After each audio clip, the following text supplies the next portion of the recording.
General Richard Caldwell's hand shot out like a weapon, fingers closing around Sergeant Lena Carter's hair and yanking her backward in front of 400 soldiers who suddenly forgot how to breathe. The dining hall at Fort Harrison Military Base went so silent you could hear someone's fork hit the floor 3 tables away. A 4-star general, a female sergeant, and one act of rage that was about to unravel 20 years of unchallenged power. If you believe that rank should never be a license for cruelty, subscribe to this channel right now. Drop a comment telling me what city you are watching from, and stay with me until the very last word. Because what Sergeant Carter did next didn't just shock this base, it changed it forever. There are people in this world who are easy to overlook, not because they are weak, not because they have nothing to offer, but because they have made a deliberate choice, a quiet, calculated, deeply personal choice to do their work without asking for applause, to carry their values the way a soldier carries a rifle on a long march. Not for show, not for decoration, but because putting it down was never an option they were willing to consider. Sergeant Lena Carter was that kind of person. She had been stationed at Fort Harrison for almost 3 years, and in all that time, most of the people she served alongside could not have told you much about her if you had asked. They would have said she was reliable. They would have said she followed orders. They might have mentioned that she was quiet, always quiet, in a way that some people mistook for shyness, and others simply forgot about entirely. But quiet and invisible are 2 very different things. Lena Carter was never invisible. She saw everything. She heard everything. She cataloged details the way some people collect stamps carefully, methodically, without ever being obvious about it. She remembered the names of soldiers who had been overlooked in briefings. She noticed when a junior enlisted troop hadn't eaten. She tracked patterns and training schedules and could tell you without checking a single note which decisions had produced the best outcomes and which ones had quietly put people at risk. She had not come to Fort Harrison by accident, and she had not stayed quiet by accident either. Lena grew up in a small town in western Pennsylvania, the kind of place where people worked hard and didn't have much patience for pretension. Her father had been a steelworker. Her mother had worked 2 jobs for most of Lena's childhood. Neither of them had gone to college, but both of them had believed with the kind of bone-deep conviction that comes from a life lived without safety nets that the rules matter, that institutions matter, that when systems are built on principles, real principles, not just words printed on a wall, they protect the people who need protection most. Her father used to say, "The law isn't always right, but when it is right, you'd better be willing to stand behind it." Lena had taken that seriously, more seriously than most people realized. Before she enlisted, before she ever put on a uniform, she had spent 2 years studying military law on her own, not in a classroom, not in a formal program, in libraries, at kitchen tables, on the floor of a studio apartment with books spread out around her like a paper landscape.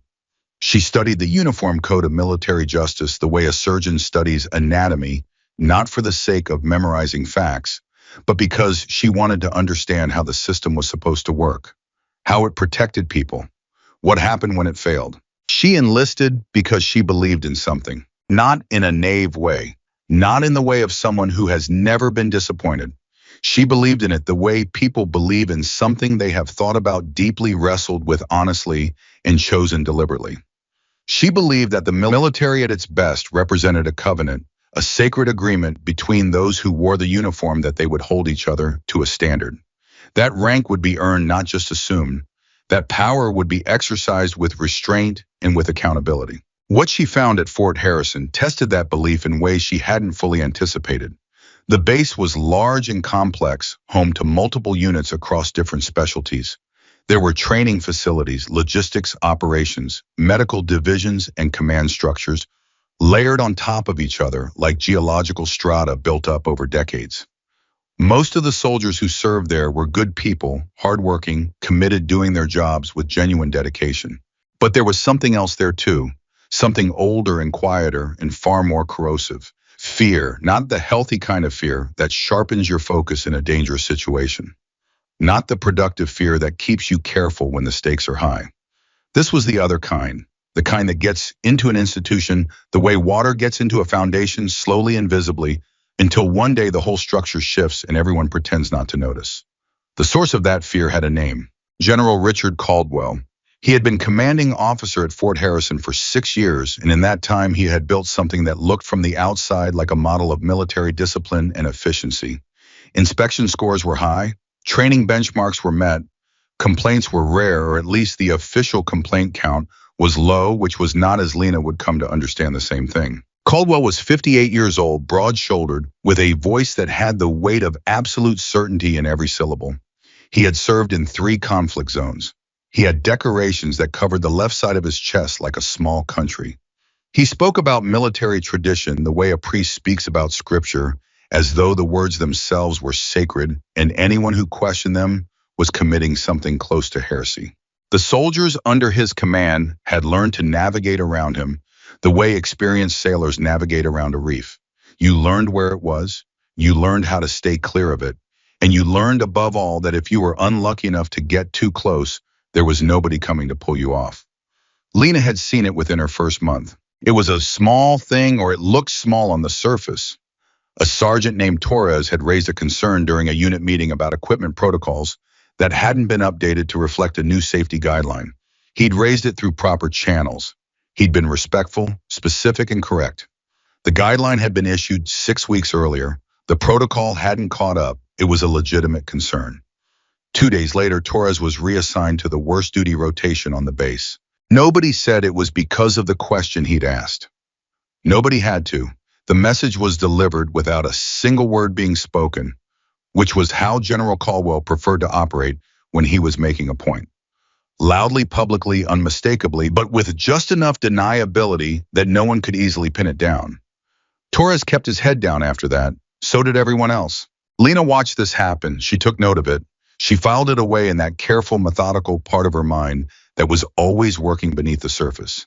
And she continued to do her job day after day, month after month, building a record that no one could question and a reputation that no one had quite figured out what to do with.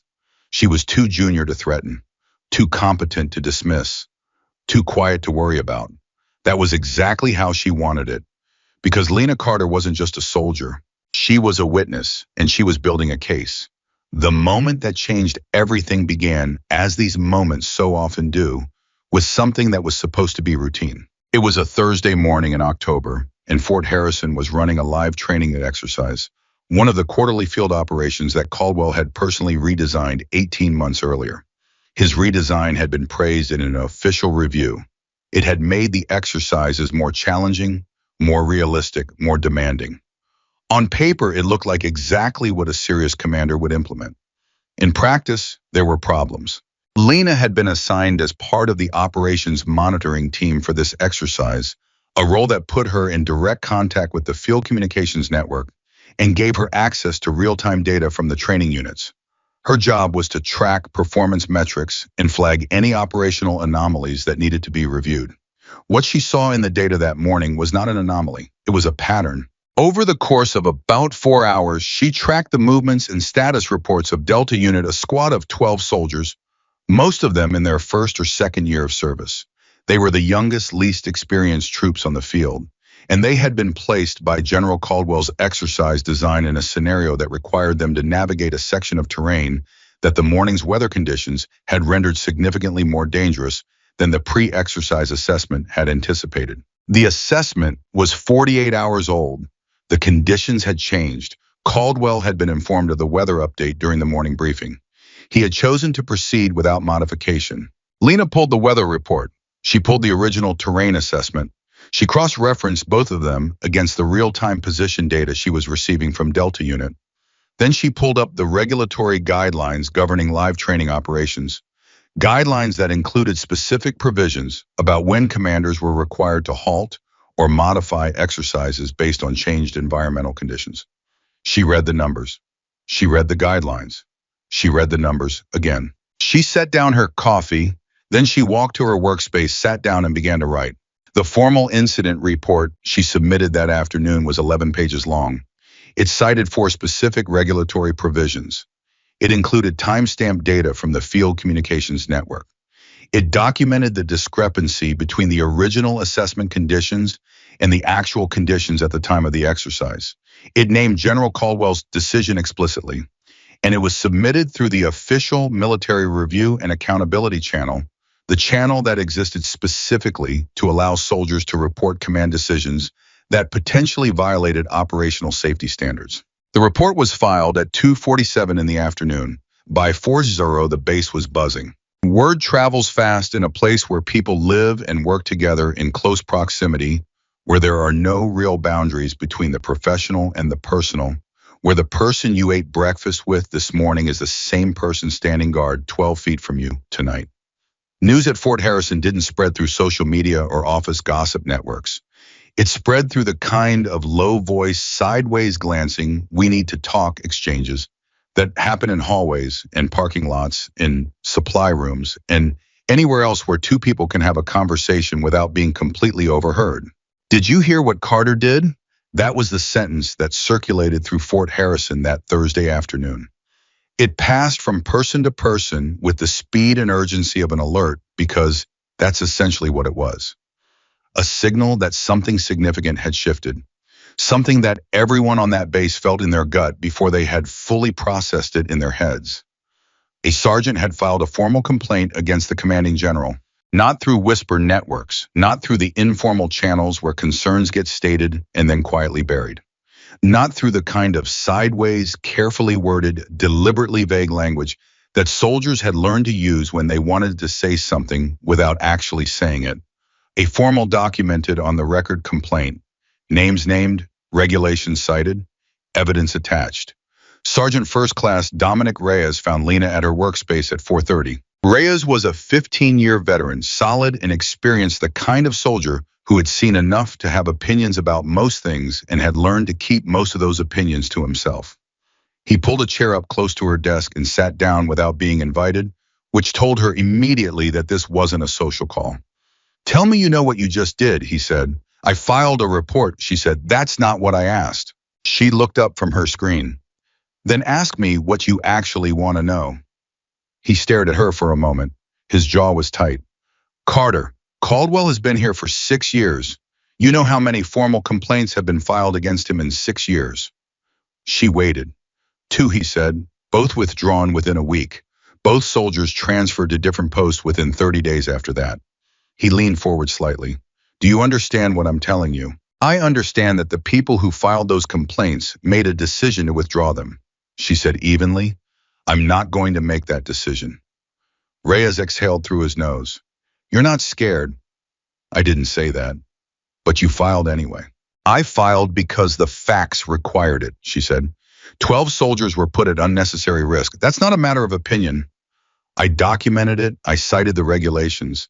I submitted it through the appropriate channel. That's what the channel exists for." He was quiet for a moment. Then he said, "What do you think happens next?" "I think," she said carefully, "that depends on whether anyone in this institution is willing to do their job." Reyes studied her face. He was looking for something, she wasn't sure exactly what. Maybe he was looking for doubt. Maybe he was looking for the kind of nervous energy that would tell him she was in over her head and didn't know it yet. He didn't find either of those things. What he found instead made him sit back in his chair. "You've been planning this," he said slowly. It wasn't quite an accusation. It was more like a realization. "I've been watching," and she said, "That's not the same thing." He stood up. He looked at her for another long moment. Then he said very quietly, "Be careful, Carter." "I will," she said. She meant it. But being careful and staying safe were two entirely different things, and they both knew it. The next 48 hours were some of the strangest Lena had ever experienced in her military career. She had expected consequences. She had expected pushback. She had fully anticipated that General Caldwell's response would be swift and calculated. What she had not entirely anticipated was the scale of the social rearrangement that her report triggered among the people around her. Some soldiers avoided her. Not obviously, not dramatically, nothing so overt that it could be called out. But subtly, eyes that had met hers naturally now found somewhere else to land. Conversations that had been easy became careful. She understood it. She didn't blame anyone for it. This was what happened when someone drew a line that others had been carefully stepping around for years. The drawing of the line itself was an act that forced everyone in the vicinity to decide which side of it they were on, even before anyone knew exactly what was coming. A specialist named Davis Young, maybe 22, nervous in the way of someone who was acutely aware of how precarious their position was, stopped her in the hallway the morning after the report was filed. Sergeant Carter, Davis said, glancing over her shoulder as if checking for someone. Is it true you actually filed against Caldwell? That's correct, Lena said. Davis bit her lip. Do you think it's going to go anywhere? Do you think anyone's actually going to do something? Lena studied the young soldier's face. There was something in that question that went beyond curiosity, something that sounded almost like hope fragile, uncertain, the kind of hope that has been disappointed often enough that it barely dares to name itself. Why do you ask? Lena said. Davis hesitated, looked over her shoulder again. Then in a voice just above a whisper, because it's not the first time, something like that. With training exercises. A lot of us, we've talked about it, quietly. We never thought anyone would actually. She stopped, swallowed. We didn't think anyone would file. Lena felt something settle in her chest, not satisfaction exactly, something more like confirmation. The kind of feeling that arrives when a pattern you suspected turns out to be real. I filed because it needed to be filed, Lena said. Whatever happens next, that's what the process is for. But what if the process doesn't work? Davis said. Then we make that visible too, Lena said. That's how you fix broken systems. You shine a light on them. You document what happens. You don't stop. Davis stared at her for a moment. Then she nodded, a small, quick movement, barely perceptible but deliberate, like a decision being made. Okay, she said softly. Okay. She walked away. Lena watched her go. There were others. Private Mendez, who had been in Delta Unit during the exercise, found her the following afternoon. He didn't say much. He mostly just stood there, and then he said, We were scared out there, Sergeant. The conditions were bad. We knew something was off. I know, she said. We didn't think we could say anything.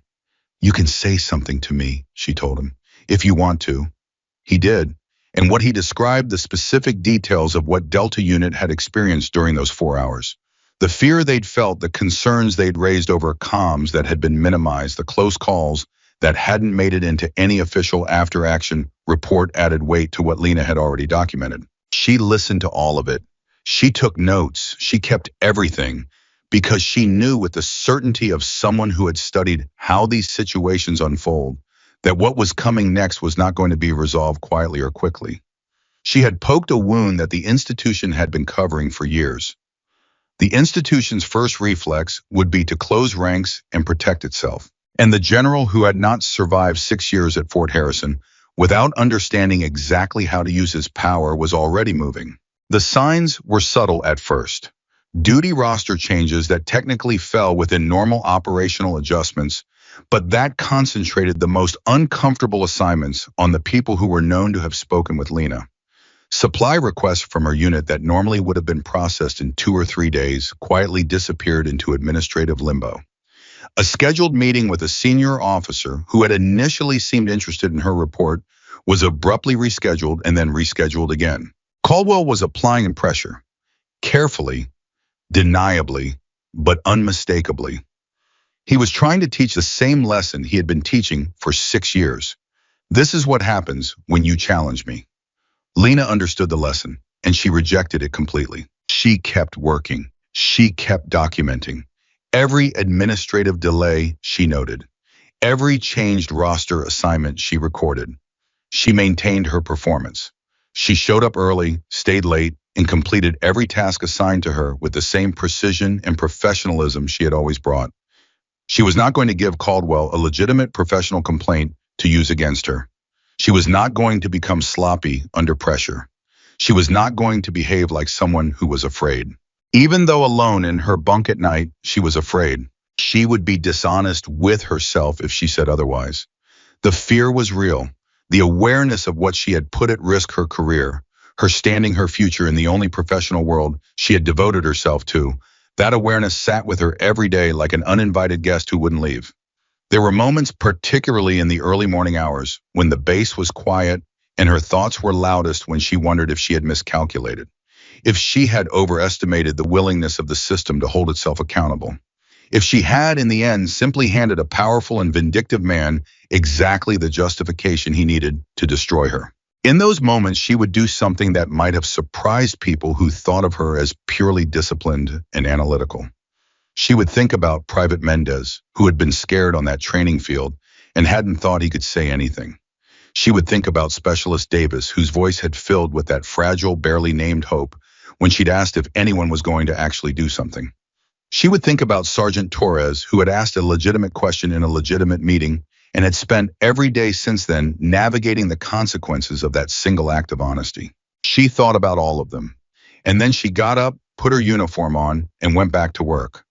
The confrontation that the entire base had been bracing for came on a Monday morning 11 days after Lena filed her report. She was in the dining hall for the early breakfast, sitting the 600 shift that most of the soldiers in her unit used.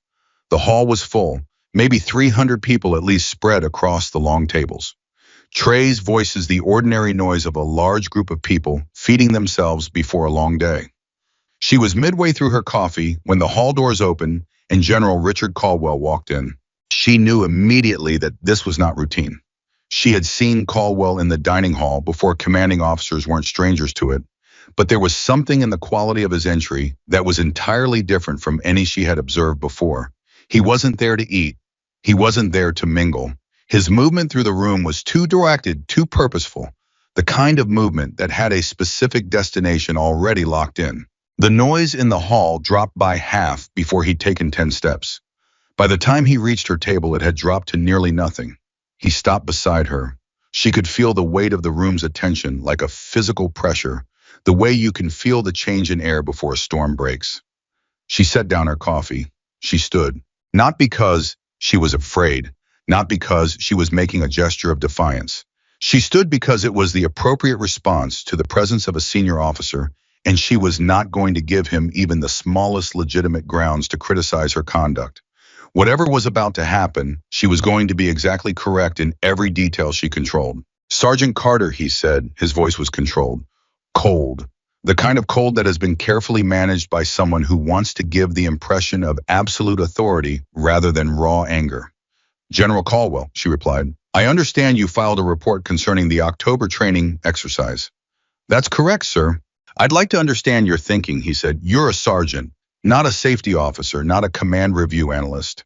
A sergeant. What made you believe it was your responsibility to file a report questioning my operational decisions? The room was completely silent now. 300 people listening to two people speak. With respect, sir, she said, the channel I used to file that report exists specifically for the purpose of flagging safety concerns in training operations. It's open to any soldier who has documented evidence of a potential regulatory violation. I had documented evidence. I used the channel. That's what it's for. His eyes hardened. You're telling me you think you know more about running field operations than I do? No, sir, I'm telling you that the weather conditions on the morning of October 9th materially changed the risk profile of the exercise in ways that the regulatory guidelines require to be assessed and addressed. I documented the discrepancy. That's what the report says. You think you're very smart, he said. I think the regulations are clear, she said. Something shifted in his expression. The controlled quality slipped, not dramatically, not completely, but enough that the people watching could see that the conversation was no longer going the way he had expected. He had come here to deliver a message, to make an example, to remind everyone in that room what happened to people who stepped out of line. But the person he had come to make an example of was not behaving like someone who understood herself to be in trouble. She was standing straight. She was meeting his eyes. Her voice had not wavered. She had answered every question with precision and without apology, and every answer had been technically and procedurally exactly correct. That made him angrier, not because she was wrong, because she was right. You have no idea, he said, his voice dropping lower and harder, what kind of institution you've just undermined. No idea what kind of chaos you've invited by filing a report that second-guesses command decisions in an active training environment. I followed the process, sir, she said. If you believe the process itself is wrong, that's a separate matter. You don't get to tell me. I'm not telling you anything, sir. I'm explaining what I did and why I did it. There were people at tables nearby who were holding their breath. You could see it in how still they'd gone. Nobody was eating. Nobody was looking away. Every person in that room was watching, and every person in that room knew that they were witnessing something that didn't happen at Fort Harrison. Something that didn't happen as far as most of them knew anywhere. A sergeant standing her ground in front of Caldwell. Not cracking, not apologizing, not backing down. The general took a step closer. The proximity was deliberate, an old and ugly technique, the use of physical presence as a substitute for legitimate authority. He was taller than her by several inches. He had 20 years on her. He had 4 stars and the kind of weight that comes from decades of people reflexively doing what he said. You should be very careful, he said, about what you think you've accomplished here. General Caldwell, she said, I filed a report documenting a safety concern. That's not a political statement. That's a regulatory obligation. He started, and I will stand by every word of it, she said. The word landed in the silence of that room like a stone hitting still water.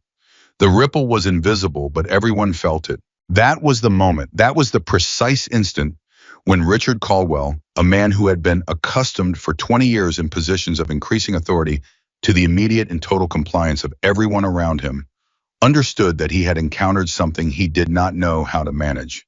He could not intimidate her into silence. He could not talk her into retreat.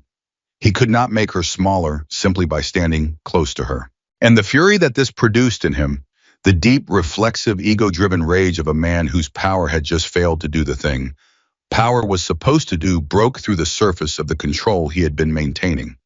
His hand moved. Later, the people in that room would all describe it slightly differently, the way witnesses always do, because memory is not a recording device, and human perception is always filtered through the particular lens of whoever is doing the perceiving. Some said it happened quickly. Some said time seemed to slow in the moment. Some said they didn't fully understand what they were seeing until it was already over. But everyone agreed on the fact itself. General Richard Caldwell reached out, closed his hand around Sergeant Lena Carter's hair, and pulled. It was a physical assertion of dominance, brutal, deliberate, designed to remind her in the most visceral possible way that the difference in their ranks was not just a matter of titles. It was designed to humiliate her, to break the composure she had maintained, to force from her the reaction of a person who had suddenly and completely understood how small they were. The room did not just go quiet. The room became something else entirely. There were soldiers who physically recoiled. A tray hit the floor somewhere. A chair scraped back. Someone made an involuntary sound, not a word, not a sentence, just the kind of noise a person makes when they witness something that violates a boundary so fundamental that the body responds before the mind can. Lena did not make that sound. She did not scream. She did not flinch. She did not give him the reaction he was trying to force out of her. She said 2 words, "Release me." Her voice was completely level, not loud, not shaking. The 2 words of someone who knows exactly what is happening, exactly what is coming next, and is giving a final formal opportunity to prevent it. The general did not release her. He hadn't expected those words. He'd expected screaming or tears or the collapse into shocked submission that his action had been designed to produce. What he got instead were 2 words spoken in a tone of absolute calm, and for a fraction of a second, the surprise of it made him tighten his grip instead of releasing it. That fraction of a second was all Lena needed. She moved, and everything changed. She had trained for moments exactly like this one, not because she had known this specific moment was coming. Not because she had planned sitting in that library years ago with her books spread across the floor for the day, a general would grab her by the hair in front of 300 witnesses. But because she had understood with the clarity of someone who had thought seriously about what it meant to exist in a complex world with a body and a set of rights that the world did not always automatically respect, that training was not optional. Her response was controlled, precise, the product of muscle memory built over hundreds of hours of practice. She moved in a way that was specifically designed to address exactly the mechanical situation she was in, how to separate yourself from someone who has control of your hair, how to create distance, how to establish a physical boundary with the minimum necessary force and the maximum necessary effectiveness. It was over in less than 3 seconds. And when it was done, General Richard Caldwell was standing in the dining hall of Fort Harrison Military Base, his hand empty the authority he had walked in with suddenly feeling very different from the authority he had held 6 years ago and 5 years ago and every day up until this one. Lena turned to face him. The room was so still that the sound of her breathing might have been audible across it. She looked at him, not with anger, not with triumph, with something that was harder to read and because of that, somehow more powerful than either. She looked at him the way someone looks at a situation they have already fully understood and fully prepared for. Article 93 of the Uniform Code of Military Justice, she said. Her voice carried, clear, steady. Cruelty and maltreatment of persons subject to orders. She paused. You violated the standard you swore to uphold. Nobody moved. Nobody spoke. In that entire enormous room with 300 people watching, there was a silence so complete it felt structural, like the room itself was holding something in. And then a sound, small at first, a shift of chairs, the sound of movement. Corporal Andrea Kim, who had been sitting 3 tables away, and who had spent the last 11 days quietly avoiding anything that might associate her with Sergeant Carter's situation, stood up. She didn't say anything. She just stood. 30 seconds later, Private Mendez stood up. Then Specialist Davis, then Sergeant Torres, who had been transferred and disciplined and had spent a year and a half learning to keep his head down, stood up from the far end of the room. One by one, in the silence of the Fort Harrison dining hall on that Monday morning, soldiers stood up. Not all of them. There were people who stayed seated, people who looked at the floor, people who would need more time or more safety or simply more information before they were willing to stake anything on this moment. But enough of them stood that the room changed. The balance of it changed. And General Richard Caldwell, who had walked into that room with the full force of his rank and his history and his untouchable authority behind him, felt something shift in a way that at 20 years of command had not prepared him for. He looked at Lena Carter. She met his eyes. Neither of them looked away. That was where part 1 ended. Not with a resolution, not with a clean conclusion, but with a room full of people who had just discovered in a moment they would all remember for the rest of their lives that the quiet soldier nobody had thought much about had walked into a situation that was supposed to destroy her, and she was still standing. The soldiers who were standing didn't sit back down. That was the part nobody had planned for. Not Lena, not Caldwell, not any of the 300 people in that room who had walked into breakfast that morning expecting the most difficult decision of their day to involve choosing between eggs and oatmeal. They were standing, quietly, without a word being spoken between them. And the weight of that, the accumulated wordless weight of people who had decided in a single moment that they were done looking at the floor, was something General Richard Caldwell had no protocol for. John had protocols for everything else. Decades of military experience had given him a response, a countermove, a way of reasserting authority for virtually every situation a commanding officer might encounter. He knew how to handle insubordination. He knew how to shut down dissent. He knew how to make an example of someone in a way that reverberated through an institution for months afterward. But he did not know how to handle this, because this wasn't insubordination. Nobody was shouting. Nobody was advancing. Nobody was violating a single written regulation by the act of standing up from a chair. What was happening was something more elemental than disobedience, and it was far more difficult to punish. It was witness. Every soldier who was standing in that room was in the most literal sense possible a witness to what had just happened, to what they had seen with their own eyes, to the fact that a 4-star general had grabbed a female sergeant by the hair in front of 300 people, and the sergeant had responded not with panic, not with submission, but with a calm, precise citation of military law. They were standing because they had seen it, and standing was the only way they had in that moment to say so. Caldwell's jaw tightened. His eyes moved around the room quickly, then more slowly, the way a person scans a space when they're trying to understand something that isn't adding up. He had walked into this room holding all the cards. He had believed with the kind of certainty that comes from never having been seriously challenged that the display of authority he had planned would produce immediate results. Lena Carter would be rattled. The room would be reminded of the natural order of things. The complaint and the uncomfortable attention it had drawn would quietly lose momentum. That was the plan. The plan was not surviving contact with reality. His aide, Captain Foster, stepped forward from the edge of the room where he had been standing. Foster was 34, career military, the kind of officer whose survival strategy had always been to stay close to power and never create friction with it. He was visibly uncomfortable. His face had the particular tight expression of someone whose professional instincts were telling them multiple contradictory things simultaneously. General, Foster said very quietly. Sir, perhaps we should. I have this handled, Captain Caldwell said. Foster did not look convinced, but he stepped back. Caldwell turned his attention back to Lena. She hadn't moved. She was still standing in the same position she'd been in since the moment she'd freed herself from his grip. Her posture correct, her expression composed, her eyes on him. Not challenging, not triumphant, simply present, fully, completely, unflinchingly present. You're going to want to think very carefully, he said to her, low enough that it was almost private, almost a conversation rather than a public statement, about what you think just happened here, and about what you think is going to happen next. I know what happened, sir, she said. Her voice was just as quiet as his, just as level. And I know what's required now. What's required, he said, is that you consider your position very carefully. My position is clear, she said, and I suspect the position of everyone who was in this room when you put your hands on me is also clear. That was when Corporal Kim said out loud and in a voice that carried, I saw it. Caldwell's eyes moved to her. Kim was young, 26, maybe 27, and her voice had shaken slightly when she said it, but she hadn't sat back down. She was still standing, still looking directly at him.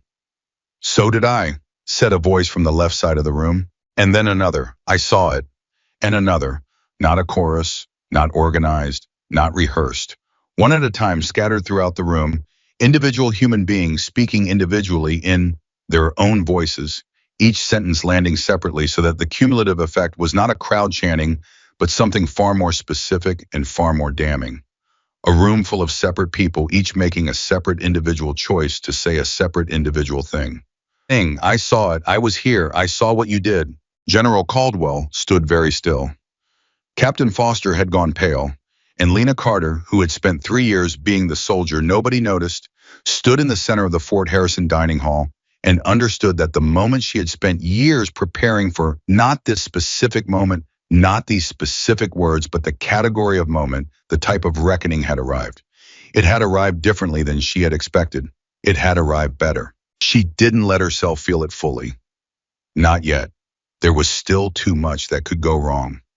She had seen institutions close ranks under pressure before. She had read about it, studied it, understood in the abstract how quickly a room full of witnesses could become a room full of people who, when asked or formally remembered things differently than they had described them initially. Collective courage was a real thing, so was collective fear. And she knew better than most that the presence of fear did not disappear simply because courage had briefly outweighed it. But she also knew this something had been recorded. Even as the voices were still speaking, I saw it, I was there, she was aware of a secondary reality unfolding at the edges of her perception. The subtle but unmistakable awareness that in a room of 300 people, in an era when every person had a device capable of capturing video in their pocket, the probability that some portion of what had just occurred was already documented was very, very high. She was right about that. She would discover later exactly how right.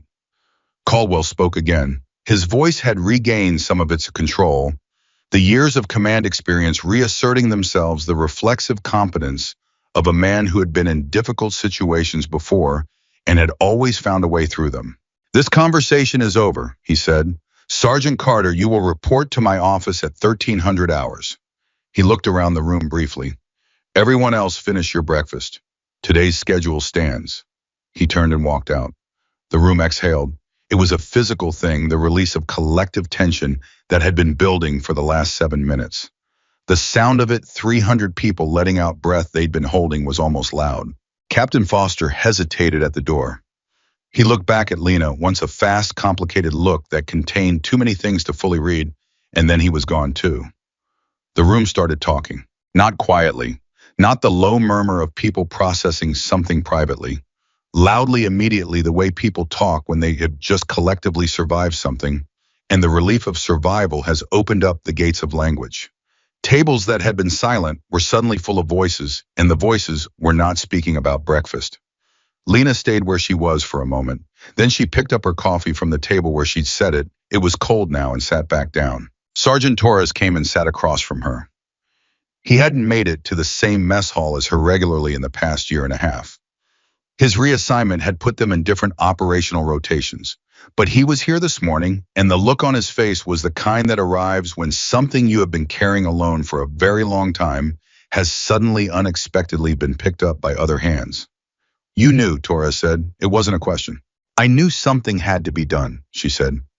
I didn't know it would go like this. When he put his hands on you, Torres started, and then stopped, pressed his mouth shut for a second. I stood up. I almost moved. I didn't know if I should. You stood up, she said. That's what mattered. Carter, he leaned forward. He's going to come at you hard. You know that. What he did just now, that was rage, unplanned.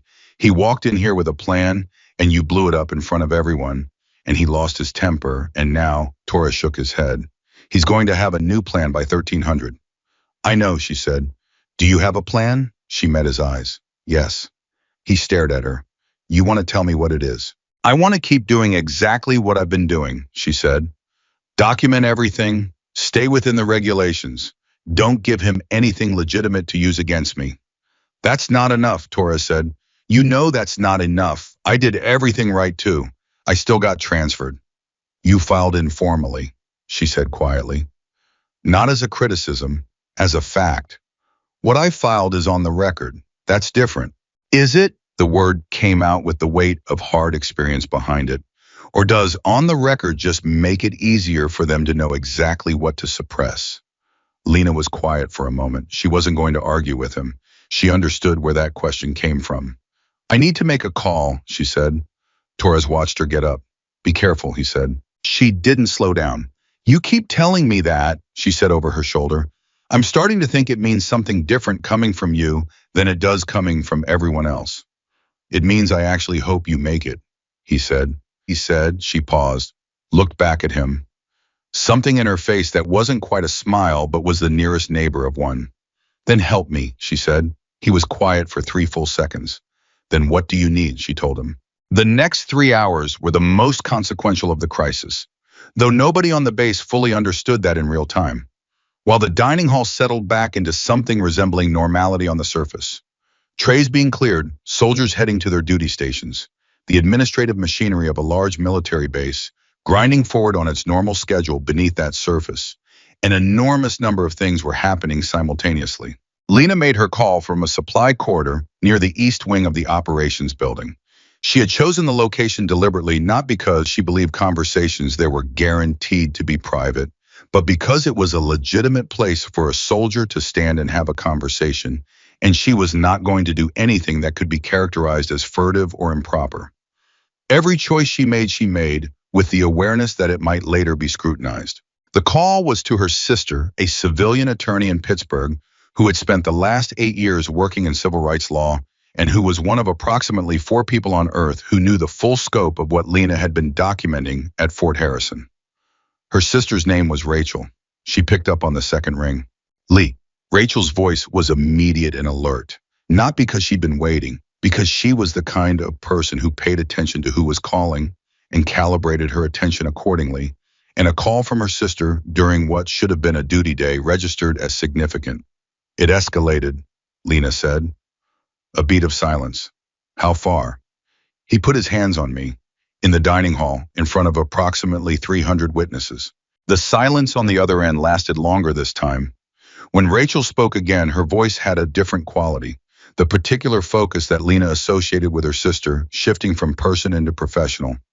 Physical contact. He grabbed me by the hair. Anyone recorded? I believe so.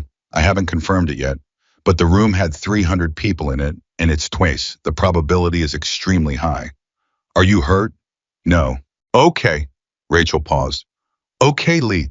Listen to me. You need to file a supplemental complaint today. This hour, if possible. Document the physical contact, the location, the approximate time, the number of witnesses present. Cross-reference it to your original complaint. Use the same channel. I know, Lena said. I'm filing the moment I'm off this call. Good. And Lee, if there's anyone on that base in any supervisory capacity who you have even partial reason to believe might be sympathetic, now is the time. You don't need to recruit anyone. You just need one senior officer who cares more about what actually happened than about protecting Caldwell. I've been thinking about that, Lena said. Who? She told Rachel the name. There was a pause on the other end. Are you sure? Rachel said. No, Lena said. But I'm out of time to be sure. She filed the supplemental complaint at 9:47 in the morning, 41 minutes after Caldwell had left the dining hall. She included the time, the location, the nature of the physical contact, the approximate number of witnesses, and a cross-reference to her original October safety complaint. She also included the names of 4 individuals who she had directly observed witnessing the incident, Torres, Kim Davis, and Mendez, and noted that other witnesses were present, but that she had not yet been able to compile a comprehensive list. She submitted it through the same channel as the first complaint. Then she went to find Sergeant First Class Dominic Reyes. She found him in the motor pool running an inspection on a light utility vehicle with the focused attention of a man who was deliberately not thinking about what he'd heard had happened in the dining hall 45 minutes ago. He looked up when she appeared. His face did a complicated series of things in about 3 seconds. You have a look, he said. I need to talk to you. Carter, I need to talk to you, she said again. Not here. He closed the vehicle door, looked at her for a moment, then he nodded. They walked to the edge of the motor pool, not away from it, not to any location that would look like a private meeting, but to a corner of the space that was simply less populated than the center. 2 soldiers having a conversation. Nothing irregular. Tell me what you need, he said. You know Lieutenant Colonel Patricia Ward. His expression shifted. I know of her. She transferred in from Fort Bragg 8 months ago. She's in the Oversight Division. She filed 2 separate internal reports about command climate at Fort Bragg before she transferred, Lena said. Both were resolved through the normal review process. Both resulted in substantive changes to command procedures there. She transferred to Harrison because she requested an oversight role, not because she was pushed out. Reyes was quiet. You've done your homework. I do my homework, she said simply.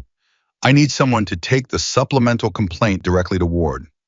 Not through the normal routing, through her, personally. That's irregular, Reyes said. What happened in the dining hall this morning is also irregular, she said. He studied her. Why not take it yourself? Because I have a mandatory meeting with Caldwell at 1300 that I am not going to miss, and between now and then I have approximately 3 hours to make sure that when I walk into that office, I am not walking in alone.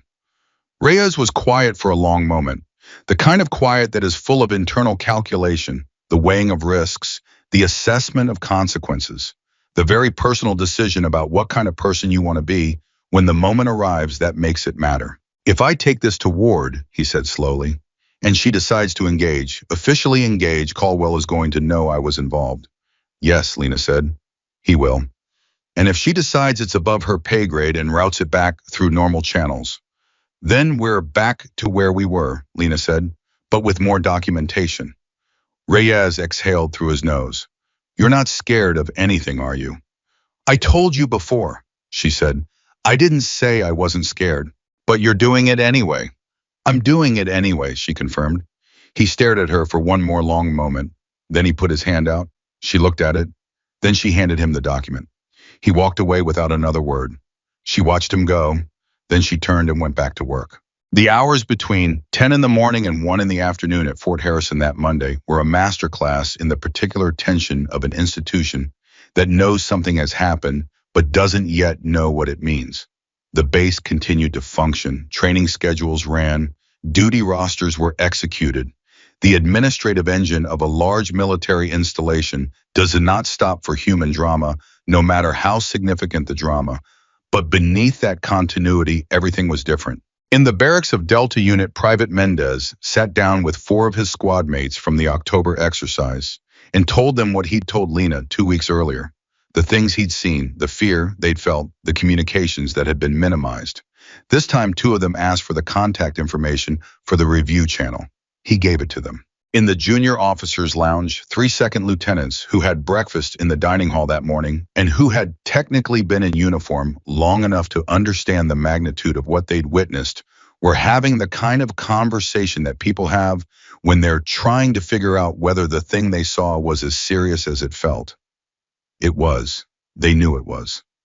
One of them, a woman named Lieutenant Park, ended the conversation by saying, We need to write down what we saw separately, and we need to do it today. The other two agreed. In the administrative wing, a clerk named Pearson, who processed internal complaint routing, was staring at his screen at the two complaints he'd just seen come through from Sergeant Carter, the original, which had been sitting in the pipeline for 11 days, and the new supplemental, which had arrived 40 minutes ago, and was experiencing a particular kind of anxiety that comes from being a person who knows where the bodies are buried and is suddenly unavoidably aware that someone else is in the process of digging. He had been routing Caldwell's administrative pressures for 2 years. Nothing that crossed his desk was technically illegal, but he knew with the detailed knowledge of someone who processed paperwork for a living that there was a pattern. He sat with that knowledge for 30 minutes. Then he forwarded both complaints to the Inspector General's office with an urgent flag. He did not tell anyone he had done this.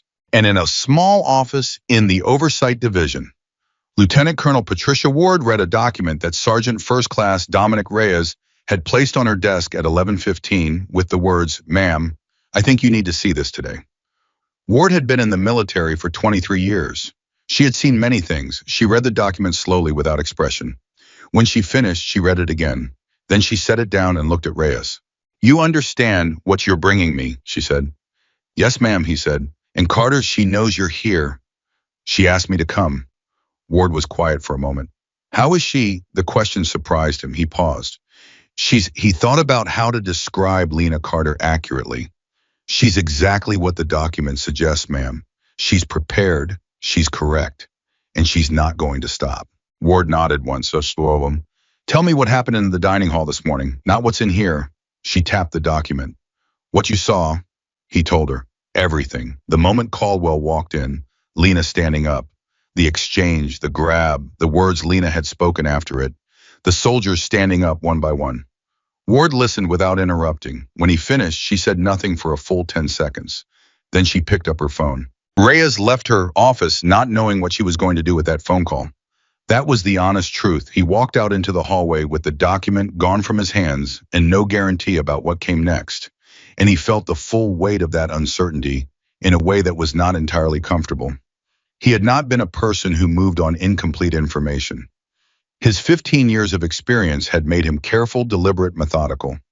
But Lena Carter had a mandatory meeting with General Richard Caldwell at 1 in the afternoon, and incomplete information was all any of them had. I'm on his way back toward the motor pool. His phone buzzed. A text from an unknown number, a 4-digit code that he recognized as a base internal extension. The message said simply, "Received. Proceeding." He showed it to no one and deleted it immediately. At 12:45, Lena was outside Caldwell's office building. She was not alone. Torres was with her, which had not been the plan initially, but had become the plan when Torres had shown up outside her workspace at 12:30, with the expression of someone who has made a decision and doesn't intend to revisit it. She had looked at him. He had shrugged. "You said help you," he said. "This is me helping." She hadn't argued. They stood outside the building in the cold October air. The base was moving around them, vehicles, personnel, the perpetual motion of a military installation on a regular duty day. "What's your read on this meeting?" Torres asked. "He's going to attempt to reframe the morning," she said. "He'll characterize what happened as a misunderstanding or an overreaction on my part. He'll likely suggest that filing the supplemental complaint was a tactical error and offer me a path to resolution that involves quietly withdrawing both complaints.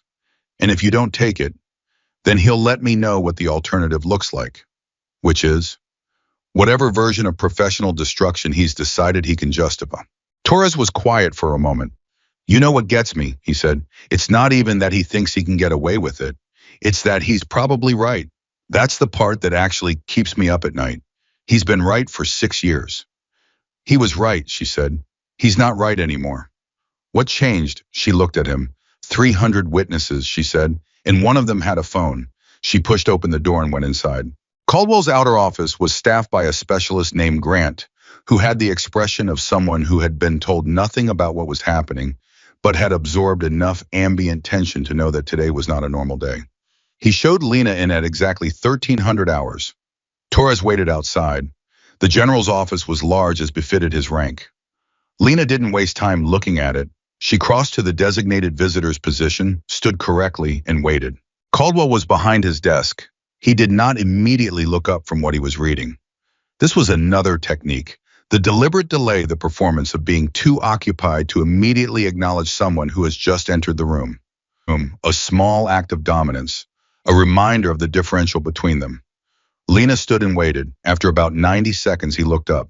Sergeant Carter, he said. His voice had regained all of its control. The rage from the dining hall was gone, or rather it was there but compressed, managed, pushed down below the surface of a professional manner that he had spent decades perfecting. Sir, she said, sit down. Thank you, sir. She sat. He looked at her for a moment. I'm going to be direct with you. I appreciate that, sir. What happened this morning was unfortunate, he said. Tensions in the dining hall escalated in a way that I would not have chosen. I want to be clear that my intentions in approaching you were to have a conversation, not to create a scene. She said nothing. I understand, he continued, that you may have experienced my actions as more aggressive than I intended. Military environments are high stress. Reactions can be... General Caldwell, she said. He paused. With respect, sir, she said, I've already filed a supplemental complaint documenting the physical contact that occurred at approximately 6:17 this morning. That complaint includes witness information. I'm not going to characterize what occurred as a miscommunication or an escalation of tension. I'm going to characterize it accurately as what the regulations define it as. The temperature of the room changed. Caldwell's hands, which had been folded on his desk, tightened slightly. You filed a supplemental complaint. Yes, sir, this morning, before this meeting. He stared at her. You understood that this meeting was already scheduled. Yes, sir, filing the complaint before the meeting ensured that the documentation was time-stamped and on the record prior to any conversation that might otherwise have been characterized as resolving the matter. The silence that followed lasted a long time. Caldwell looked at her with an expression that was difficult to name.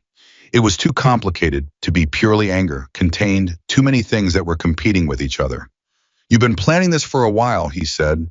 I've been documenting accurately for a while, she said. Those are different things.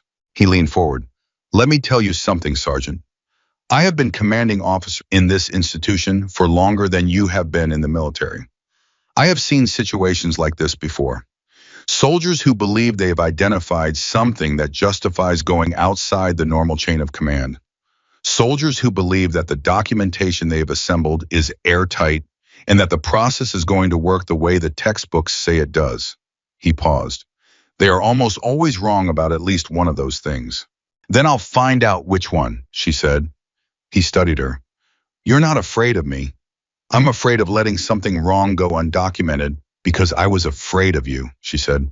That's different from not being afraid. And that was when the knock on the door came. Not a request knock, not the careful permission-seeking rap of someone uncertain about their welcome. A specific, purposeful knock, the kind that carries authority in itself. Caldwell frowned. I said no interruptions. The door opened anyway. Lieutenant Colonel Patricia Ward stepped into the room. Behind her were two people Lena had never met, both in uniform, both with the particular bearing of people who had traveled some distance to be here and were prepared to be exactly as inconvenient as the situation required. General Caldwell, Ward said. Her voice was even, professional. I apologize for the interruption. I need to inform you that the Inspector General's office has been made aware of the complaints filed by Sergeant Carter and has initiated a formal preliminary review. In accordance with IG protocol, the review will include all documentation filed through the official complaint channel as well as any supplemental materials. You'll be receiving formal notification within the hour. Caldwell stared at her. Ward looked at Lena, a brief, measured look. Not warm exactly, but something. Sergeant Carter, she said, you're excused from this meeting. Caldwell's voice came out sharp. This is my office, Colonel. And the preliminary review supersedes individual command meetings regarding the subject matter of the complaint, sir, Ward said. That's the protocol. I'm sure you're familiar with it. Silence. Lena stood. She straightened. She looked at General Caldwell for one moment, not with defiance, not with satisfaction, but with the clear, steady look of someone who has done what they came to do. She walked to the door. Behind her, she could hear the sound of Ward saying something else to Caldwell, in a voice that had dropped to a lower register, the kind of voice used for things that are being said officially. She didn't hear the words. She didn't need to. Torres was standing in the hallway. His eyes went to her face immediately, reading it the way someone reads weather, looking for information, assessing conditions. Well, he said. She looked at him. Ward was already there when I got to the meeting, she said. The IG is involved. Torres went very still. How important? Someone forwarded the complaints with an urgent flag, she said. I don't know who. His eyes searched hers. Carter, that means... It means it's not just our battle anymore, she said. They stood in the hallway outside General Caldwell's office, and from inside the closed door came the sound of a conversation that neither of them could hear. But both of them could feel the specific quality of it, the weight of it, the unmistakable sense of a situation that has passed the point where any individual decision can redirect it.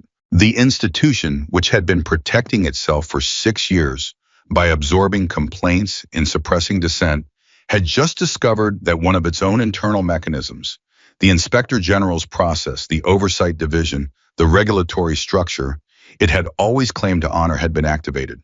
And unlike the individual soldiers it had been pressuring and transferring and isolating for years, that mechanism did not care about rank. It did not owe anyone a favor. It did not get transferred to a worse posting for asking the wrong question. It simply ran its process, and the process required honesty.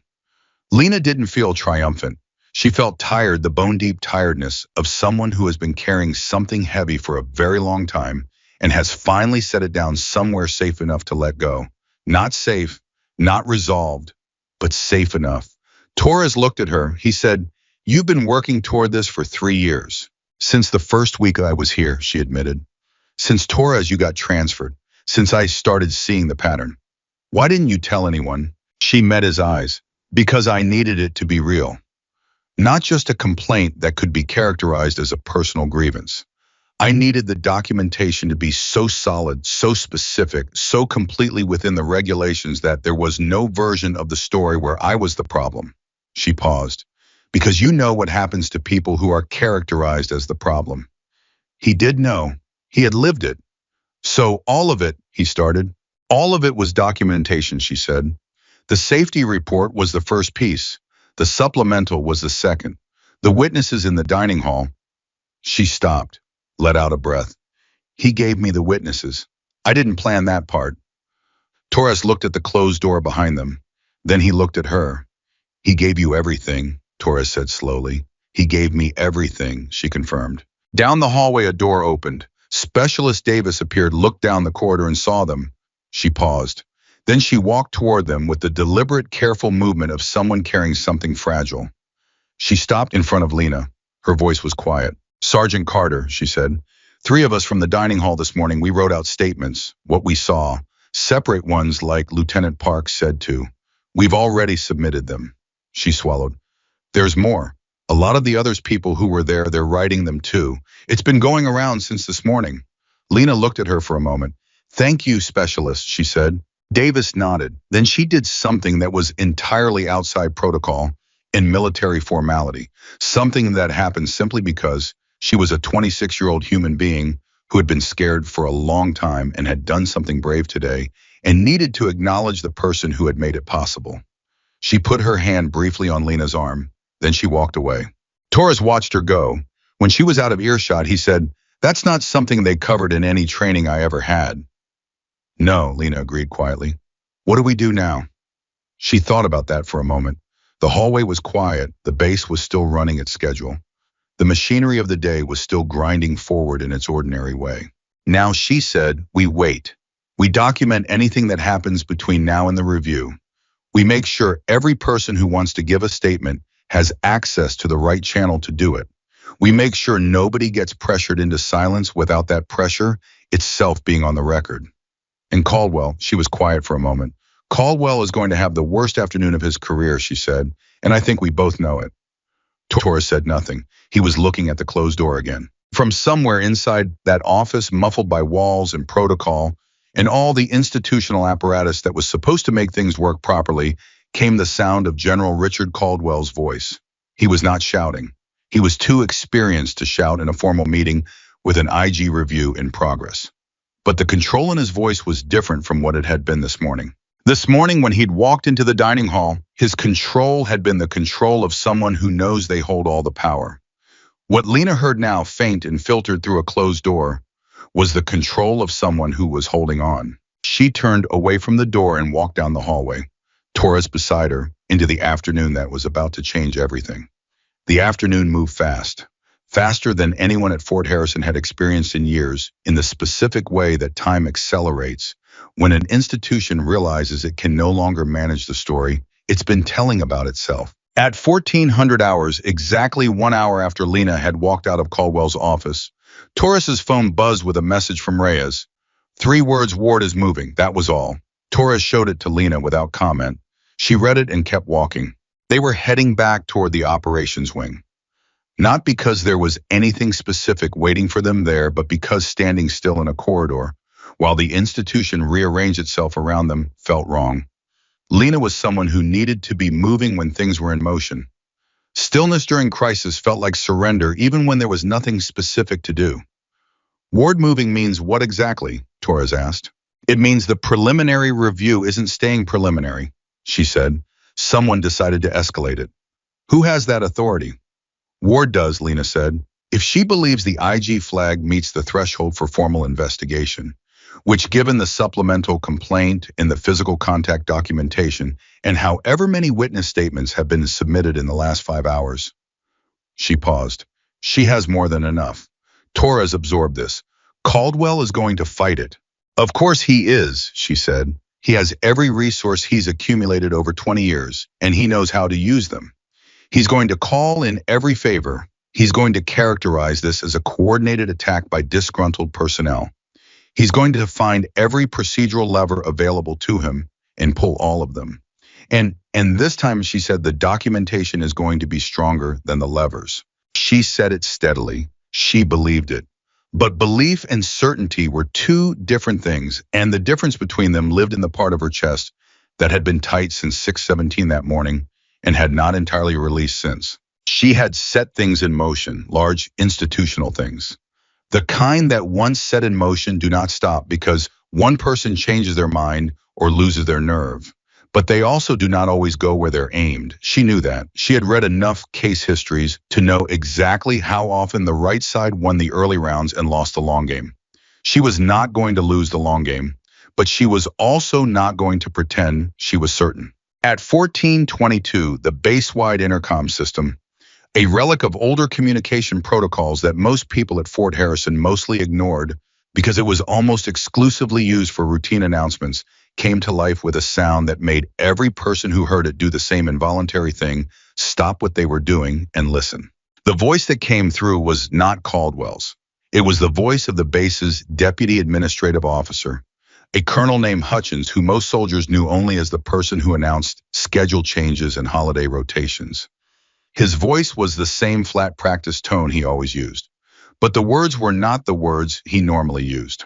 Attention Fort Harrison personnel. Effective immediately, all duty assignments for General Caldwell's direct command unit are temporarily consolidated under Deputy Commander Colonel Hutchins pending administrative review. Personnel with questions should direct them to their immediate unit supervisors. That is all. The intercom clicked off. In the hallway where Lena and Torres had stopped walking, the silence lasted about 4 seconds. Then Torres said very quietly, "That was fast."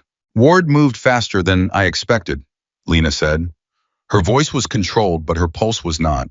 She could feel it, the particular physical signature of adrenaline that doesn't come from fear exactly, but from the sudden and vertiginous awareness that something massive has just shifted. Caldwell had been effectively suspended from active command authority. Over the intercom, in front of the entire base. "He's not going to take this quietly," Torres said. "No," she agreed. "He's not." She was right. She found out later through Reyes, who found out through Captain Foster, who was by this point navigating a professional situation that had gone so far beyond what he'd trained for that he was making decisions based on pure ethical instinct, rather than any kind of career calculus, that Caldwell's response to Ward's formal notification had been to immediately contact 3 senior officers above Ward's rank, all of whom were personal professional contacts he had cultivated over the course of his career. He had also contacted 2 members of the base's legal division.